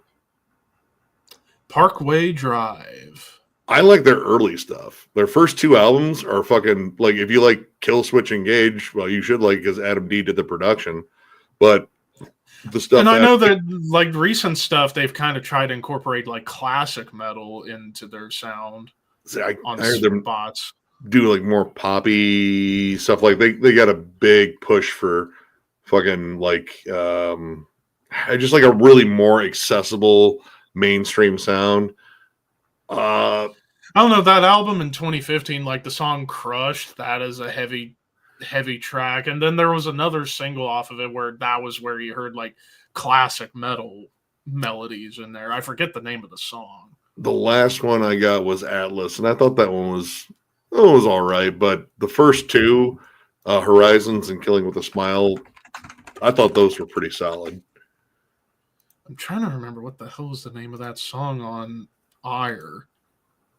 It was Vice Grip. That was the one where there was a lot of classic metal to it. I'd say B would probably be appropriate. Yeah. We Came as Romans.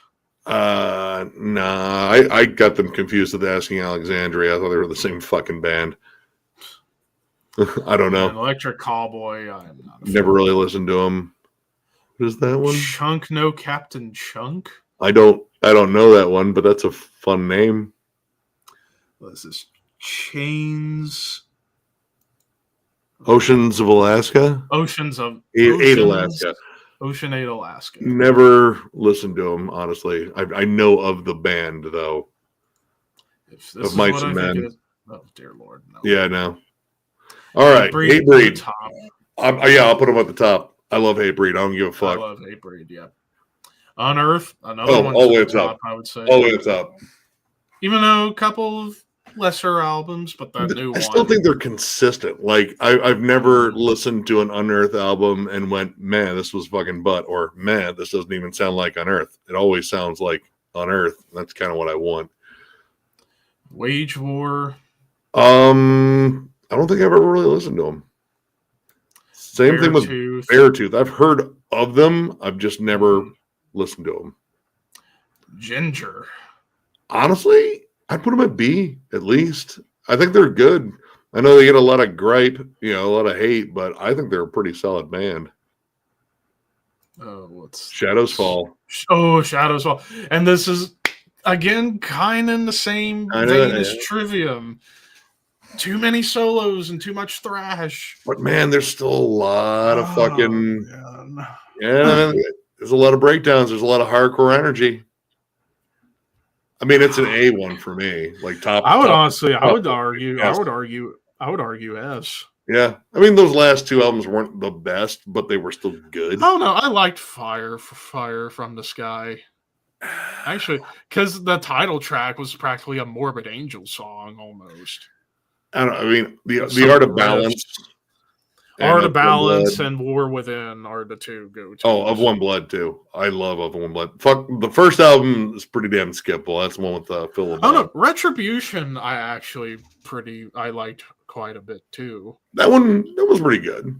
That was all right. And then Threads of Life. That was really where I thought the thrash really showed up more, especially on the song Redemption. I listened to that song all the time when playing Madden 08, I think it was the soundtrack. And it was fun. Spirit Box. I always hear about them, but I just don't listen to them. They're one of those bands that, like they'll write like the, mid-tempo fucking alt ones that are just like very radio friendly. And then they'll write like just an absurdly heavy song that you're just like, that's the same fucking band. Right. So, yeah. Amity Affliction. Never listened to them. I've only heard about them. Same thing with The Word Alive, too. And what the hell is this supposed to be? Will She? I don't know if she will. And then Atreyu. Okay. I like early Atreyu. Early Atreyu, pretty solid from what I've listened to. And then I dropped off.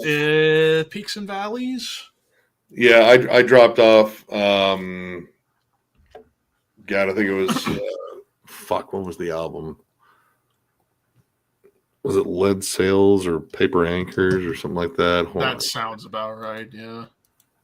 Lead Sails, Paper Anchors. Yeah, that was. Yeah. So I guess B, probably. Yeah. I'll probably go B. So, yeah, we had a lot more never heard ofs or fuck off. Yeah. Unfortunately, but we got plenty of good ones up there, too. The old school ones, like, there's a ton I would fucking throw in there, like Strife, Snapcase. Coalesce. Yeah. Like, there's a ton that weren't listed here. Hell, I would even argue Biohazard. But then again, solos. They had a lot more like straight New York hardcore in there too, and groove metal. Yeah. That's While She Sleeps with the WS. Oh yeah. I'm not a fan of. Oh, While She Sleeps. Yeah, I wouldn't have. No. What were some other ones that I thought were missing on here? Cave In's first album, Code Orange. Code Orange was missing. Code Orange kind of fits in there. Some modern bands like Jesus Wept and Judiciary would fit in there too. Knocked Loose. I'm shocked Knocked Loose wasn't on this list. Actually, do hardcore. Maybe. Yeah. Maybe actually, metallic hardcore. Maybe that'll pop up a different list. Let's see. Metallic hardcore. Hardcore punk. Metalcore hardcore post. Let's see. Let's post hardcore.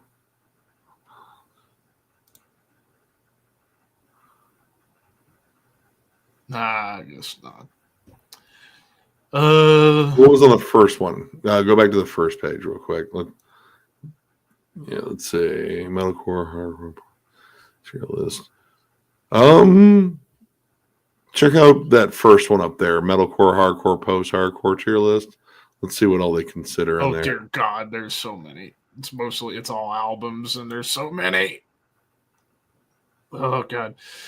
Okay. Oh, metalcore, hardcore, and deathcore bands. Actually, the one with Slaughter to Prevail.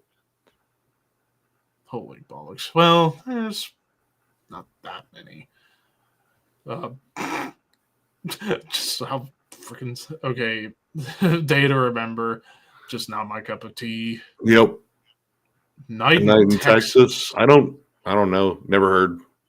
I've heard the name. I've just never heard the band. That was this Abbey Falls. I don't know that one. I mean, Abbey Falls. Yeah, I'd never heard. Arcania. I don't. I mean, I feel like the logo's familiar, but no, I can't say. After the Burial, I think we can go with. That'd be good. What is this? Ages of Atrophy. I don't know that one. No. All Shall Perish. All Shall Perish. Their early stuff was fucking awesome. I would put that as great. Honestly, I prefer All Shall Perish over Suicide Silence. What's this? Angel Maker.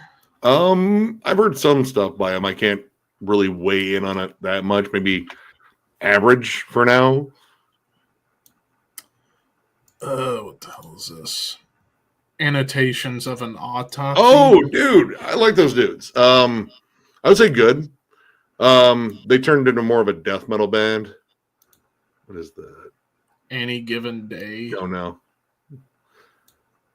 And then it's Architects. Logo, Architects. So put again, yeah, average because they're back catalog. As Blood Runs Black, I was a big fan of that band. In terms of early deathcore, I would put them at great. Back to As They Lie Dying. Yeah. Been great for the old stuff. Asking Alexandria. Not my cup of tea. Yeah. Same with Attack. August Burns Red. Great. Yeah. What is this? Aversion's Crown. Oh, I have one of their albums. They're pretty solid deathcore. I put them in good at least. Before Harvest. Don't know that one. Beneath the Massacre. Ooh, I put it great, honestly. Like tech deathcore. Yeah. Bless the Fall. What did we say on the last I don't like that band? Body Snatcher. I've only heard a little bit from them, so I can't really weigh in. That was Born of Osiris. Man, I used to love that band, but it kind of got boring after a while. I put them at average, honestly.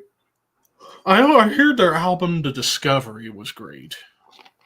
Like that's actually one of the stronger ones. 2011. I really like their first one too. They were. Oh, we finally got Botch.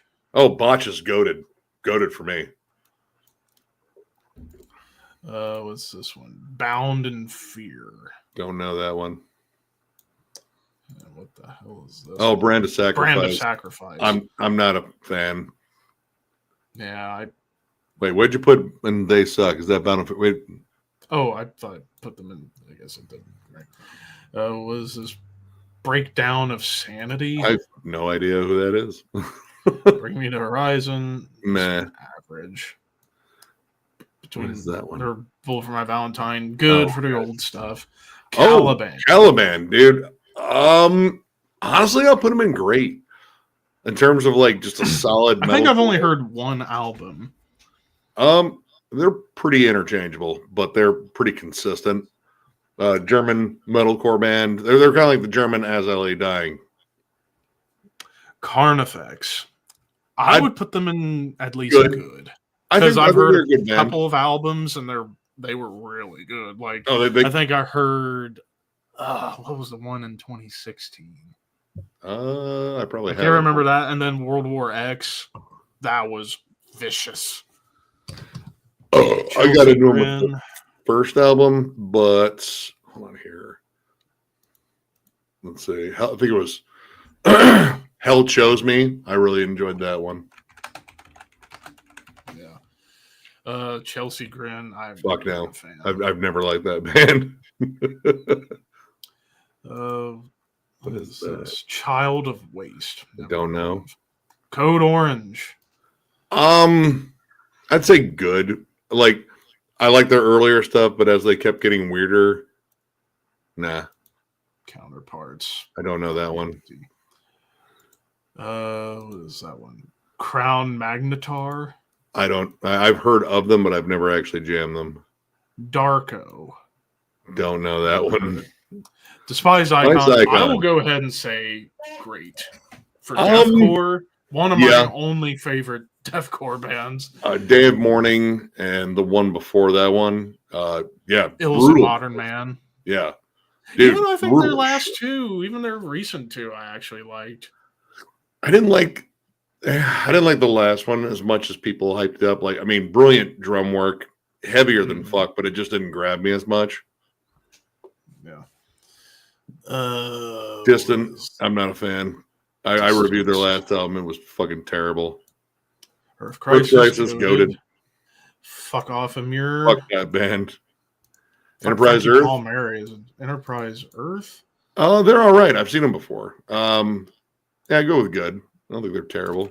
Existence Has Faced. I never heard of that band. Falling in Reverse. They suck. So much suck. Off. Fighting the Phoenix. I don't know that one. What's this one? Fit for a King. Fit for a King. They're okay. Average. Fit for an Autopsy. Actually, I put them in great. I think their recent run of albums have kind of launched them above a lot of the pack. Gamma Sector. I have no idea. Ghost Iris. I don't know that one either. And then Hatebreed to the top. Looks like Hollow Prophet. Yeah, Hollow Prophet. Not familiar. That one. Humanity's Last Breath. I would put them at honestly, I'd put them at good or great. They are dark and heavy and Jesus, man, they sound like the end of the fucking world. I Declare War. Yep. I put them in good. I like that band. I Prevail. Yeah. Impending Doom. That band was pretty solid. I've seen them before too. I'd put them at good. I can't read the whole thing.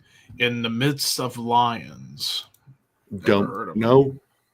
Job for a Cowboy. Okay, only the Doom EP we're considering on this. I don't think it's bad, but I'll put it in. I mean, overall as a band, but overall they would probably go in goated. I would actually put them at goated. Goated or great, because I mean, some of those albums like was it Demonocracy didn't grab me that much, but for the most part, really solid. Solid Evolution, yeah. Killswitch rules. Switch to the top, stick up there. Knocked Loose. Here we go. Yeah, honestly, I put them at goated right now. Goated or great. Yeah, I know, like Brian Garris's vocals. I need to listen to them though. Brian Garris's vocals are trying. He's got a high, shrill scream, but dude's got energy and fuck, dude, breakdowns. Lamb of God, they're not on here. They are groove metal. Yeah, I wish I'd still throw them as logos. like good. If we're gonna throw them, I'd throw them up in goated. Okay, for me, because from Sturm und Drang on back, minus New American Gospel. Mike Cutoff's Wrath. Lord of War. Never heard of them. I've heard of them. Honestly, I put them good. They're a pretty solid deathcore band. Lorna Shore, no. Lorna Shore, yep, no. Not my cup of tea. And I saw them live open for Gojira and Mastodon. Yeah. Thank God they were the opener, and I got to see 2 killer bands after that. Miss May I. No, Not my I've cup never of been tea. a fan. What the hell is this one? Missouri Quiet? I don't know that band at Never all. heard of them. Molotov Molotov Solution. And not my thing. They're kind of just an average metalcore band. Oceano. I used to really like them, but they kind of fell off. I'd go like average. Ocean's 8, Alaska. Parkway Drive. Put them in good. Polaris. What did I say on Polaris? I don't know that band really. Oh yeah. What is that? Rings of Saturn. Honestly, not my cup of tea. It's techie, but it's boring. Rose Funeral. Hey, that's Ohio band. I'd put them at good. I liked both of their albums. Second one, especially that one, had Steve Tucker on it. Yeah, the second one's more death metal, but I mean they're both good. What is Shadow of Intent? I've only heard one album, and I go with good. They do the symphonic deathcore thing better than Lorna Shore, at least. Shotgun Surgeon. I don't know that. That's a hell of a practice. What's this? Shrine of Malice. Oh, I've heard the name. Never listened to the music. What's this? Signs of the Swarm. I've heard a couple of tracks. It seemed like middle of the road deathcore. Slaughter to Prevail. They suck. I don't like that. I've seen them too. I don't care for them either. Spite. Spite's pretty fucking good. I put at least good. I've only heard like bits and pieces, but they're pretty nasty. What is this one? Suffocate with a K. Oh, dude, that's an old band. Average to good. I think they were decent. Suicide Silence. Average. I know all the old school deathcore fans are like, that's like the holy Bible for them, especially like the early albums with Mitch. But I saw Suicide Silence with Mitch, and they were terrible. They were bad. Now, granted, honestly, weirdly enough, I loved their last album. I thought their last album was really fucking good. I need to listen to that, though. It's good. I skipped out on it. I think they were way overhyped. Like, in fact, where's Whitechapel on here? Whitechapel. Why isn't Whitechapel on here? Yeah, no fucking kidding. Or even the Red Chord. No, what? Bitches. No Red Chord, no Whitechapel, no... Hell, I don't even think Coalesce showed up on here again. Bitches. But anyways, the Acacia Strain. I put them at great. The only stuff I don't like from them is the earlier material, but in terms of that down tempo, fucking just groove laden, deathcore. Yeah, I think they're like still the masters. They're like Amir if Amir didn't fucking suck. The Crimson Armada. Never heard of them. I put them in good. I have both. Well, I think they only have 2 albums. They're from Columbus. Ghost Inside, I thought was good. Yeah, it was up and good. Through the Eyes of the Dead. Honestly, up at the top. In terms of deathcore, that's like one of my favorite bands. Thy Art is Murder. Yeah. I think they're overrated. What is this one? What is this one? To the Grave. I don't know that one. Never heard. Cool logo. What's this? Traders. See, I know like people that love them. I've just never listened to them. So I'll add that to the list of bands I need to check out. Upon a Burning Body. God. Do I own any of their shit? There were so many of these fucking bands. Hold on here. No, I don't. I know I've heard of the band. I can't. Yeah. I know the name. I've seen a lot, and then same with Wage War. All right, let's do one final one. All right, prog metal. We'll go prog metal. I gotta find a good list. Okay, this one looks pretty good. All right, so we got Modeling of the Well, which I remember Cover Killer Nation loving these guys. I need to listen to them, though. I've never heard of them. Yeah. Riverside. Another band Riverside. I need to check out more by them. I'll put them for now in C because I'm only listened to a little bit. Same with Caligula's Horse, but what about you? I would honestly put them up in B or close to A. The only album I don't like was the one before the last one. That one I just thought was just really stock gent. But their last album and God, man, like honestly, most of their albums I fucking love.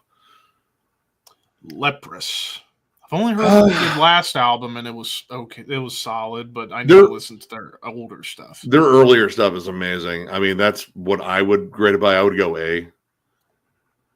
Haken, I can make an argument for S tier, but I would still say A for me. The Ocean. God, it's progressive post metal. It's sort of a unique one. I still need to listen to these guys. Honestly, I would go S tier because I like their early sludge stuff, but this band, in terms of their progression of sound and all the different instrumentation they use, they're almost kind of in a league of their own. Meshuggah, top. Yeah. Evergrey, I'm gonna personally put an A. I only their have last few albums. I've been listening to their stuff since 2019, like in terms of releases. It's really good, especially 2019 with oh god, I forget the name of it. Let me double check. The Atlantic. That's a great album, and there's a song on there. The opening riff sounds so much like Mastodon. It's so good. I have 3. I got into them with the last one. And that's a really good one, too. I really enjoyed that one. But then A Heartless Portrait, I thought was kind of way Heartless Portrait, I liked it. Yeah, if you listen to it back to back, Phoenix, but yeah. With Escape of Phoenix, it was like, I feel like they just kind of rearranged the songs a little bit. And like, yeah, it's a new album. Like, is it? Or it's just a continuation of what they were doing. But yeah, Theories of Emptiness was awesome. But yeah, The Atlantic, that's the big one from the more recent run that I really like, especially for the song, I think it was the song All I Have. Again, let me double check. Yeah, All I Have. That's the song where the opening riff sounds like a Mastodon riff, and it's great. Dissonant, atonal, it's so good. Unexpect. I remember Iced Earth Fan really hyping up these guys, but I never listened. Thycaliflock, however you say that. Thycaliflock. I would put that up at S tier, judging by all the albums I own. I own 4 of their albums. Every single one is an adventure. Oh, it's this logo. I don't. Apotheosis? No. So we'll just have to put that down here. Anathema. I don't like. You would be pissed off about this. No, I mean, I like some of their proggier stuff, but there's only like maybe one album out of that era that I really enjoy. So, in terms of proggy Anathema, yeah, I agree with that. What the hell is this logo? Arc? I don't know that one. Animals as Leaders? Is that Animals? Yeah, Animals as Leaders. I still need to listen to them. Even though I know Tosin's an amazing guitarist. Oh, dude, Tosin's god-tier guitarist. I'd say A. Like, overall, they're pretty consistent. Neobliviscaris, A. Yeah, I'd say A. Oh, man. I would put them in S, but I still need to listen to like the first 2 albums. Oh, dude. More in depth, but like I've heard stuff from the 3rd album and the last one, and I really liked it. I own all of them. I mean, I got all of them too. I just haven't gotten around to listening to them. I started with Citadel, and then I got Portal of Eye, which Portal of Eye is fucking god, dude. That one might be my favorite. Urn was okay, and so was the last one, Exul. Yeah, I think that's pretty fair. Atheist. Man, my love of Unquestionable Presence alone puts that at S tier. I think that's just an absolutely magnificent album. A little inconsistent in terms of like producers, and again, they haven't had a huge body of work, but yeah, only thus far 4 albums. Yep, with a new one coming. I'm ready. What the hell is this? Oh, that Inanna. Inanna. See, I've seen that band come up, but I've never jammed them. Amorphous for me, S tier. I'd probably go A tier. Well, it depends on like where you think the proggy era starts. Probably like, Tales from the Thousand Lakes or Elegy. I would say Elegy. That's because well, you could argue both would be like the beginnings of both their prog and mellow death stuff. When Posse started doing like more of those clean vocals, like more predominantly like fucking Elegy to Anilla, I think that's where it starts. That era also has Far From the Sun or Far Beyond, whatever. That album sucks. Antimatter. Never heard of him. Nope. Ishan. I would put S tier, honestly. I think the dude's brilliant. Blood Incantation. S. I'm putting them in S. Just on the strength of everything they've done thus far. And BT Bam, I would probably say S. Even though I still need to listen to everything. But from what I have listened to, it's amazing. Honestly, like... the first 2 are okay for what they are. Like, it's just sloppy, but BT Bam for me starts at Alaska. Arcturus. I need to listen to more, but from what I know, A. I have 2 albums. They're both exceptional. The Contortionist. Okay. It's a tale of 2 halves. Their first 2 albums are like technical death metal with proggy flourishes. I think they're both awesome, and then they shifted over to like a cynic worship sound and became very post metally, but it was just bland. I'd sadly go C. Then they kind of just disappeared. Siege's Even? Never heard of them. I don't know that one. Cynic. S. And I would say Death S as well. Yep. Ooh, Disillusion. I still need to listen to more by them, but everything I've listened to has been awesome. I'm comfortable with an A. Periphery. I'll be kind and put them in D because at least musically, from what I've heard, it's good. It's just fucking Spencer. Fair to Midland. I have one of their albums. It was all right. C or D, whatever. Voivod. Yeah. Gorguts. I'd put them at top. I'm still not the biggest fan of Obscura, but I love Obscura. From Wisdom to Hate and fucking Colored Sands. Oh. Tesseract. I've only heard the last album and I loved it. I would put them at A, honestly. I was thinking about A. Yeah. Nevermore. A or S. Take your pick. I'll go A for the time being. Angra. I've not listened to a lot of Angra, but they're definitely like power prog, but I'll put them in B. Darren Gray. Dude, I can't with that band. They're too fucking weird. Same. I'll be kind and put them in C. Oh, I saw something. What does it say? Pure Reason Revolution? Never heard of them. I've heard a couple of tracks. I can't say. Enslaved. Yeah, I got here. Threshold. That's a band I need to listen to. I have 2 of their albums. Good things about them. They're pretty like I don't know like like kind of a Fates Warning-esque, like but more like the Ray Alder era. Yeah. I mean, B sounds fair. I like what I've heard. I just don't own that much. Is Catatonia really prog? Maybe some of their like 2010 stuff, like Fall of Hearts in particular. Yeah. All right. The Fall of Hearts, I would argue, is a prog album. I would go A. because I feel like you still have to count the other. KO Dot. I know that band. It's more avant-garde. Basically, the continuation of Modeling of the Well, from what I know. Yeah, it's because that was the band that followed Modeling of the Well. I would go B or C tier. Like I have 2 of their albums. It's really hard to get into. Conception. I need to listen to this band. I've heard the name, but I've not listened to them. Symphony X. Not really listened to much by them. From what I know, I'll put them in C. Adagio. Don't know that one. Mastodon, top. Yep. Wilderun, from what I've heard. I have one album and I thought it was pretty fucking amazing.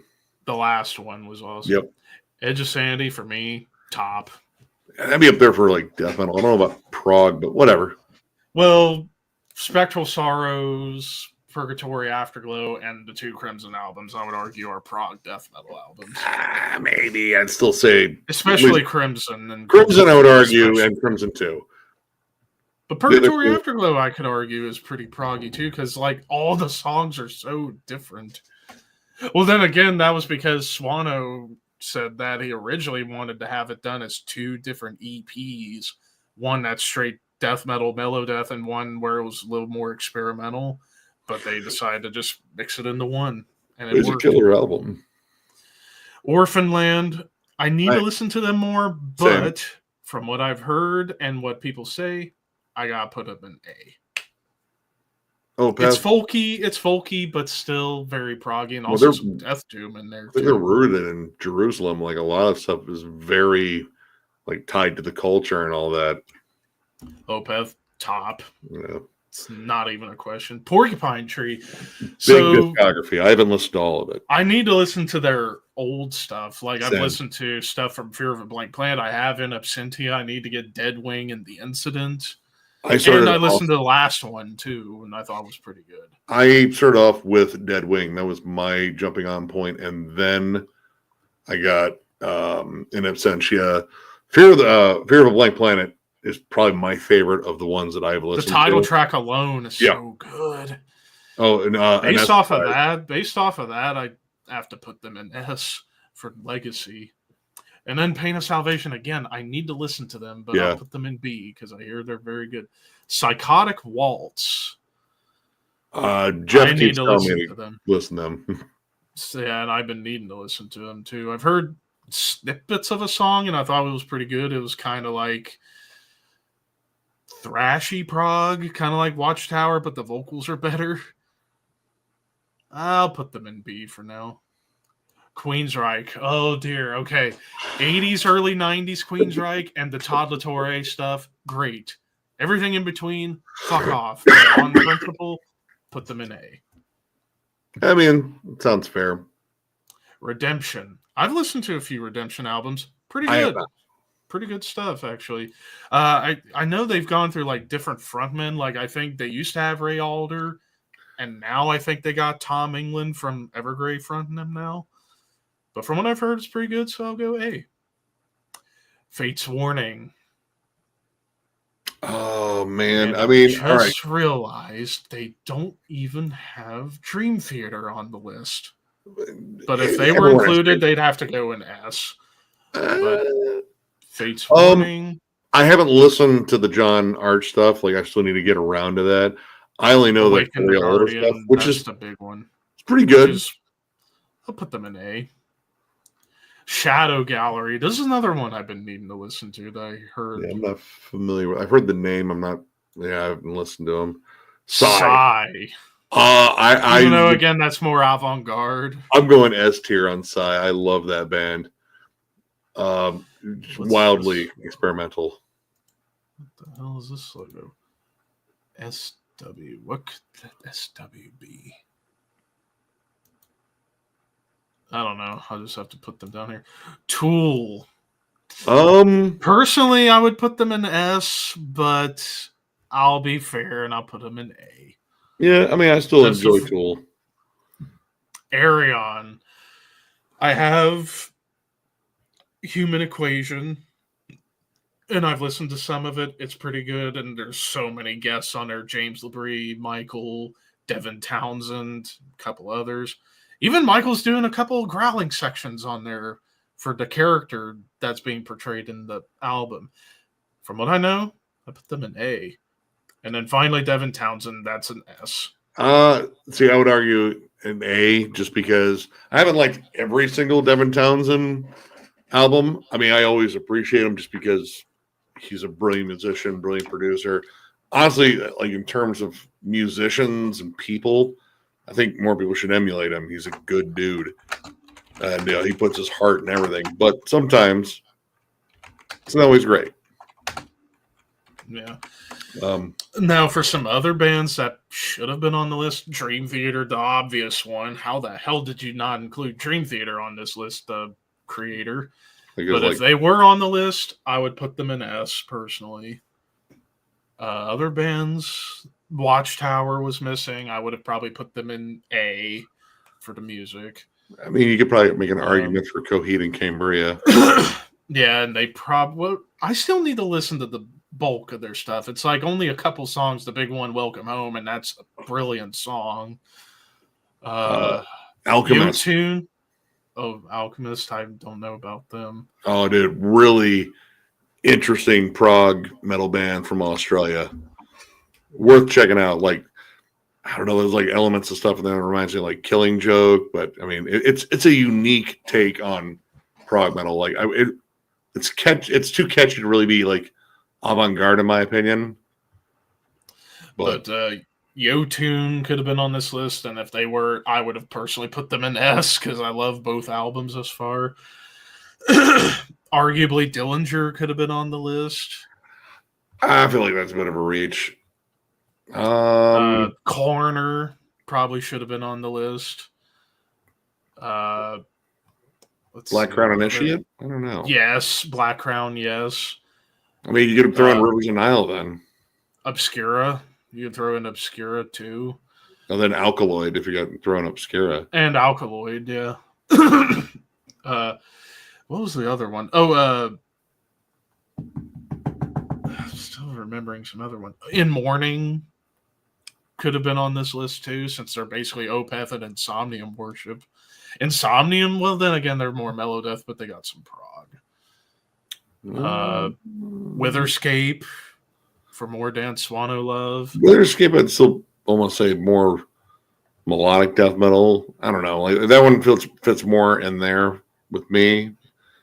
Other ones. I feel like there's one big one that I'm missing. I mean, there's a lot of like interesting like instrumental bands like Dysrhythmia. Oh, Savatage should have been on the list. Even though you could argue it's like US power metal, but there's plenty of prog in there too. Especially Hall and the Mountain King.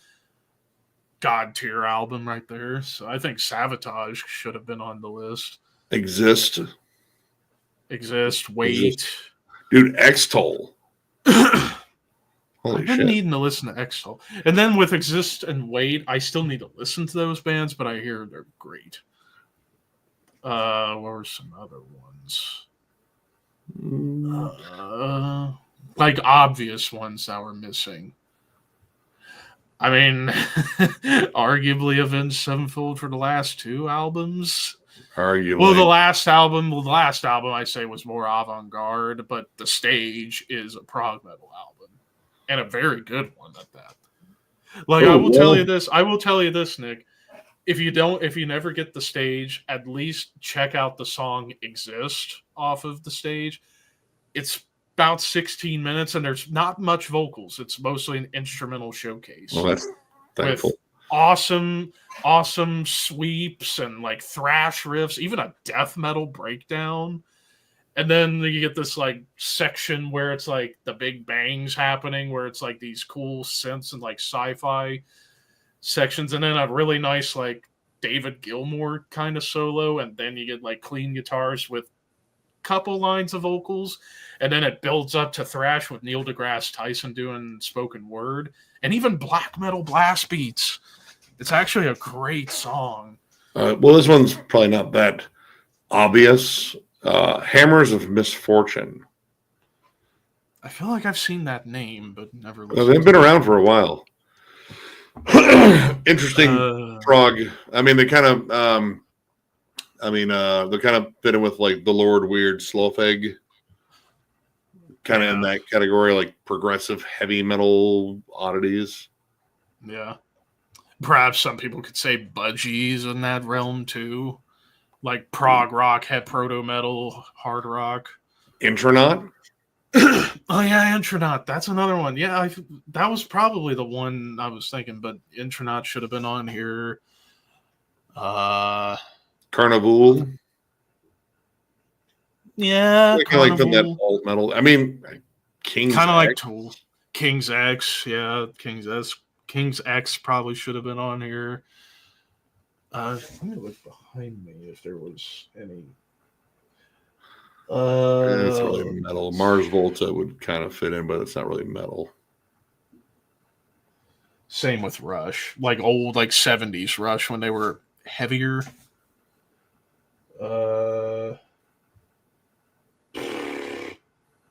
Shit. Pestilence, but I would say that's more tech death. Yeah, well, Spheres, but yeah, I don't know. I'm not really a big fan of that album.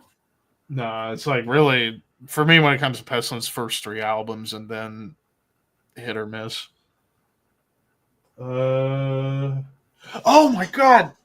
I just remembered the big one, Bork Nagar. Yeah, they should have been on here, and they would have been immediate S tier. Oceans of Slumber too. Yeah, but Bork Nagar, that was the big one that I was trying to remember. Yeah, how did this list not have Bork Nagar? Especially if you have Enslaved, you gotta have Bork Nagar. What were some other ones? Because I'm trying to also remember, like, going through Metal Archives, like, similar artists, thinking of some others. What was Protest a Hero? I'm not a fan of the vocals, but musically they fit. They do fit. Scale the Summit. Holy shit. I haven't thought about those guys in a while. All instrumental prog band. Prog metal. It's a lot of like very cynic, atheist-ish riffs with a little bit more like a groovy sort of sound. Like it's not super fast or thrashy, but really just amazing guitar playing. I actually saw them open up for Cynic, Devin Townsend, and BT Bam years ago. Oh, you just remind me. Instrumental, Blotted Science. That would probably fit. That would fit perfectly in this. There was another band that had a bunch of former members of Obscure that I remembered. Alkaloid. Well, no, there's another one, and this was a recent one. Obsidious. That's the one. I wasn't the biggest fan of the clean vocals, but the growls were very good. Well, here's one I'm surprised that album you didn't bring up. Soen. Yeah, Soen. They should have been on here, and I would have put them in A. Soen should have been on here. I forgot about that, and that's a band I need to listen to, but I hear good things. Spock's Beard.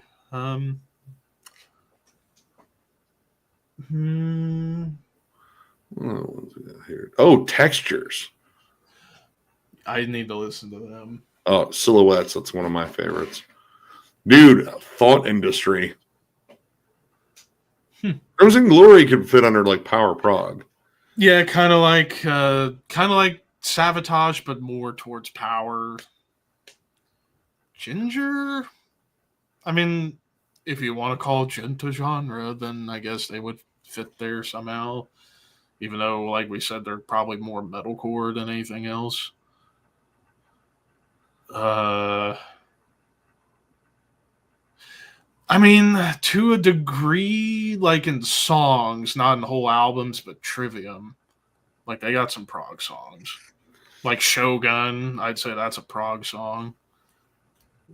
Oh, Wolverine. An older Swedish prog metal band. Zerath. Oh, Yakuza. Wow, totally forgot about them. Oh, yeah, Yakuza. Yeah, I actually have an album of theirs that I got in a mystery box. I still need to listen to. Actually, yeah, we already saw Animals as Leaders. Go through my. Okay, would you consider Agalloch prog to a degree? See, I've always considered them like more like folk post-black metal. Yeah, like folk doom, post metal, little black metal, but it's a blend. With the structures, it feels very prog, like because they don't go verse, chorus, bridge. Like that's always like because it's interesting, because like prog, the first thing I think of when it comes to oh my god, how could we forget Gojira? I mean, Gojira would kind of fit into. God. Why was I that dumb? That was the big one. Next to Border. Yeah, Gojira would have been an S tier immediately. Yeah, how the fuck did we forget Gojira? Damn. But back to my point.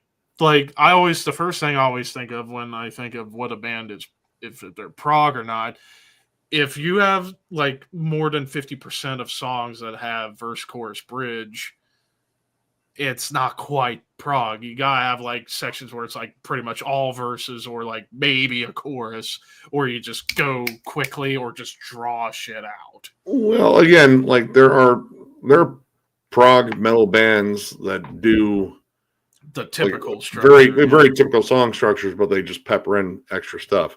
Allegiant, I would call that would be another one that should have been Allegiant. Yeah. Progressive melodeath. I mean, a lot of their song structures are very straightforward, and everything's 4/4 time.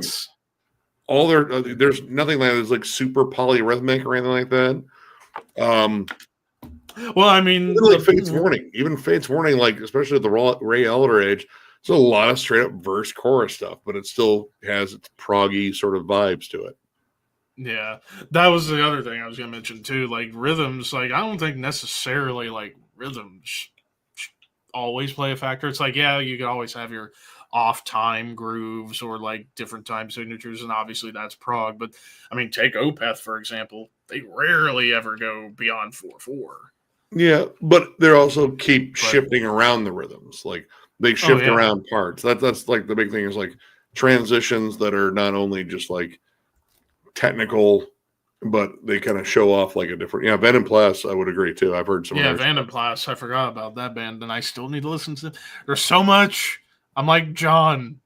There's just so much I need to listen to that I always put off. Like I need to stop putting off doing my creator ranking next month. I need to get onto that pretty soon, but luckily I'm not doing the ranking until like mid-April. Give myself a longer gap. There was another, even though I would say it's more avant-garde, Pandemonium. That was another Dan Swano band.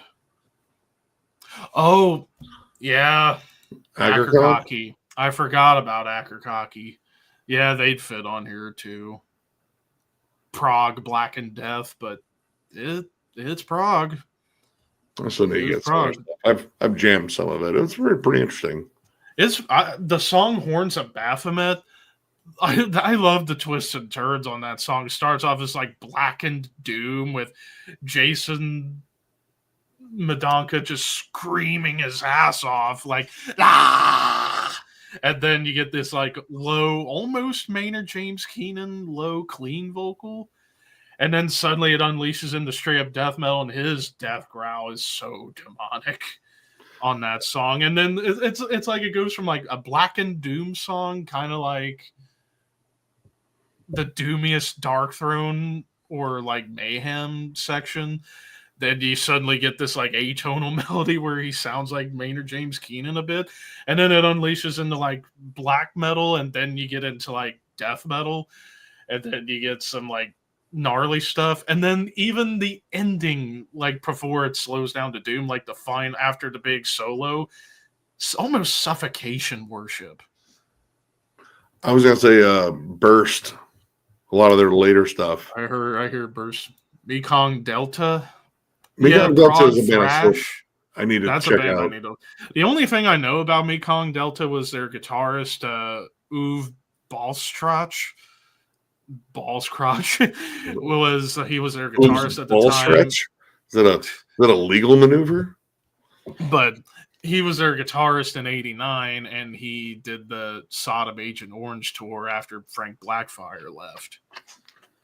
Which I've been watching back the Sodom Lords of Depravity Part 1 documentary because I have it on DVD, and yeah, Frank kind of pulled a shitty move on Sodom because they finished Agent Orange. They did the shitty music video for Oscar Bombed. And then right before they were going to go on tour with Sepultura opening, Frank leaves to go join Creator. And it's like, bad timing to leave, Frank. Thankfully, they worked it out pretty quickly, he and Tom. But still, kind of a dick move to drop off right before a tour with Sepultura in Europe.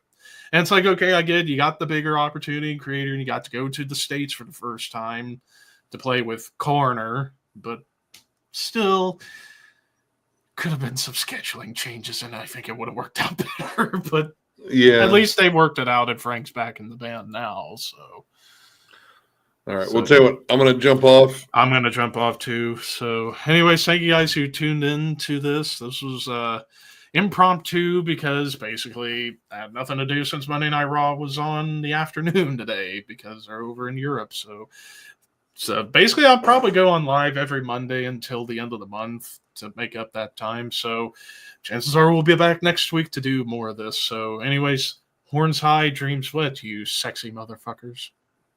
Later, man. Peace.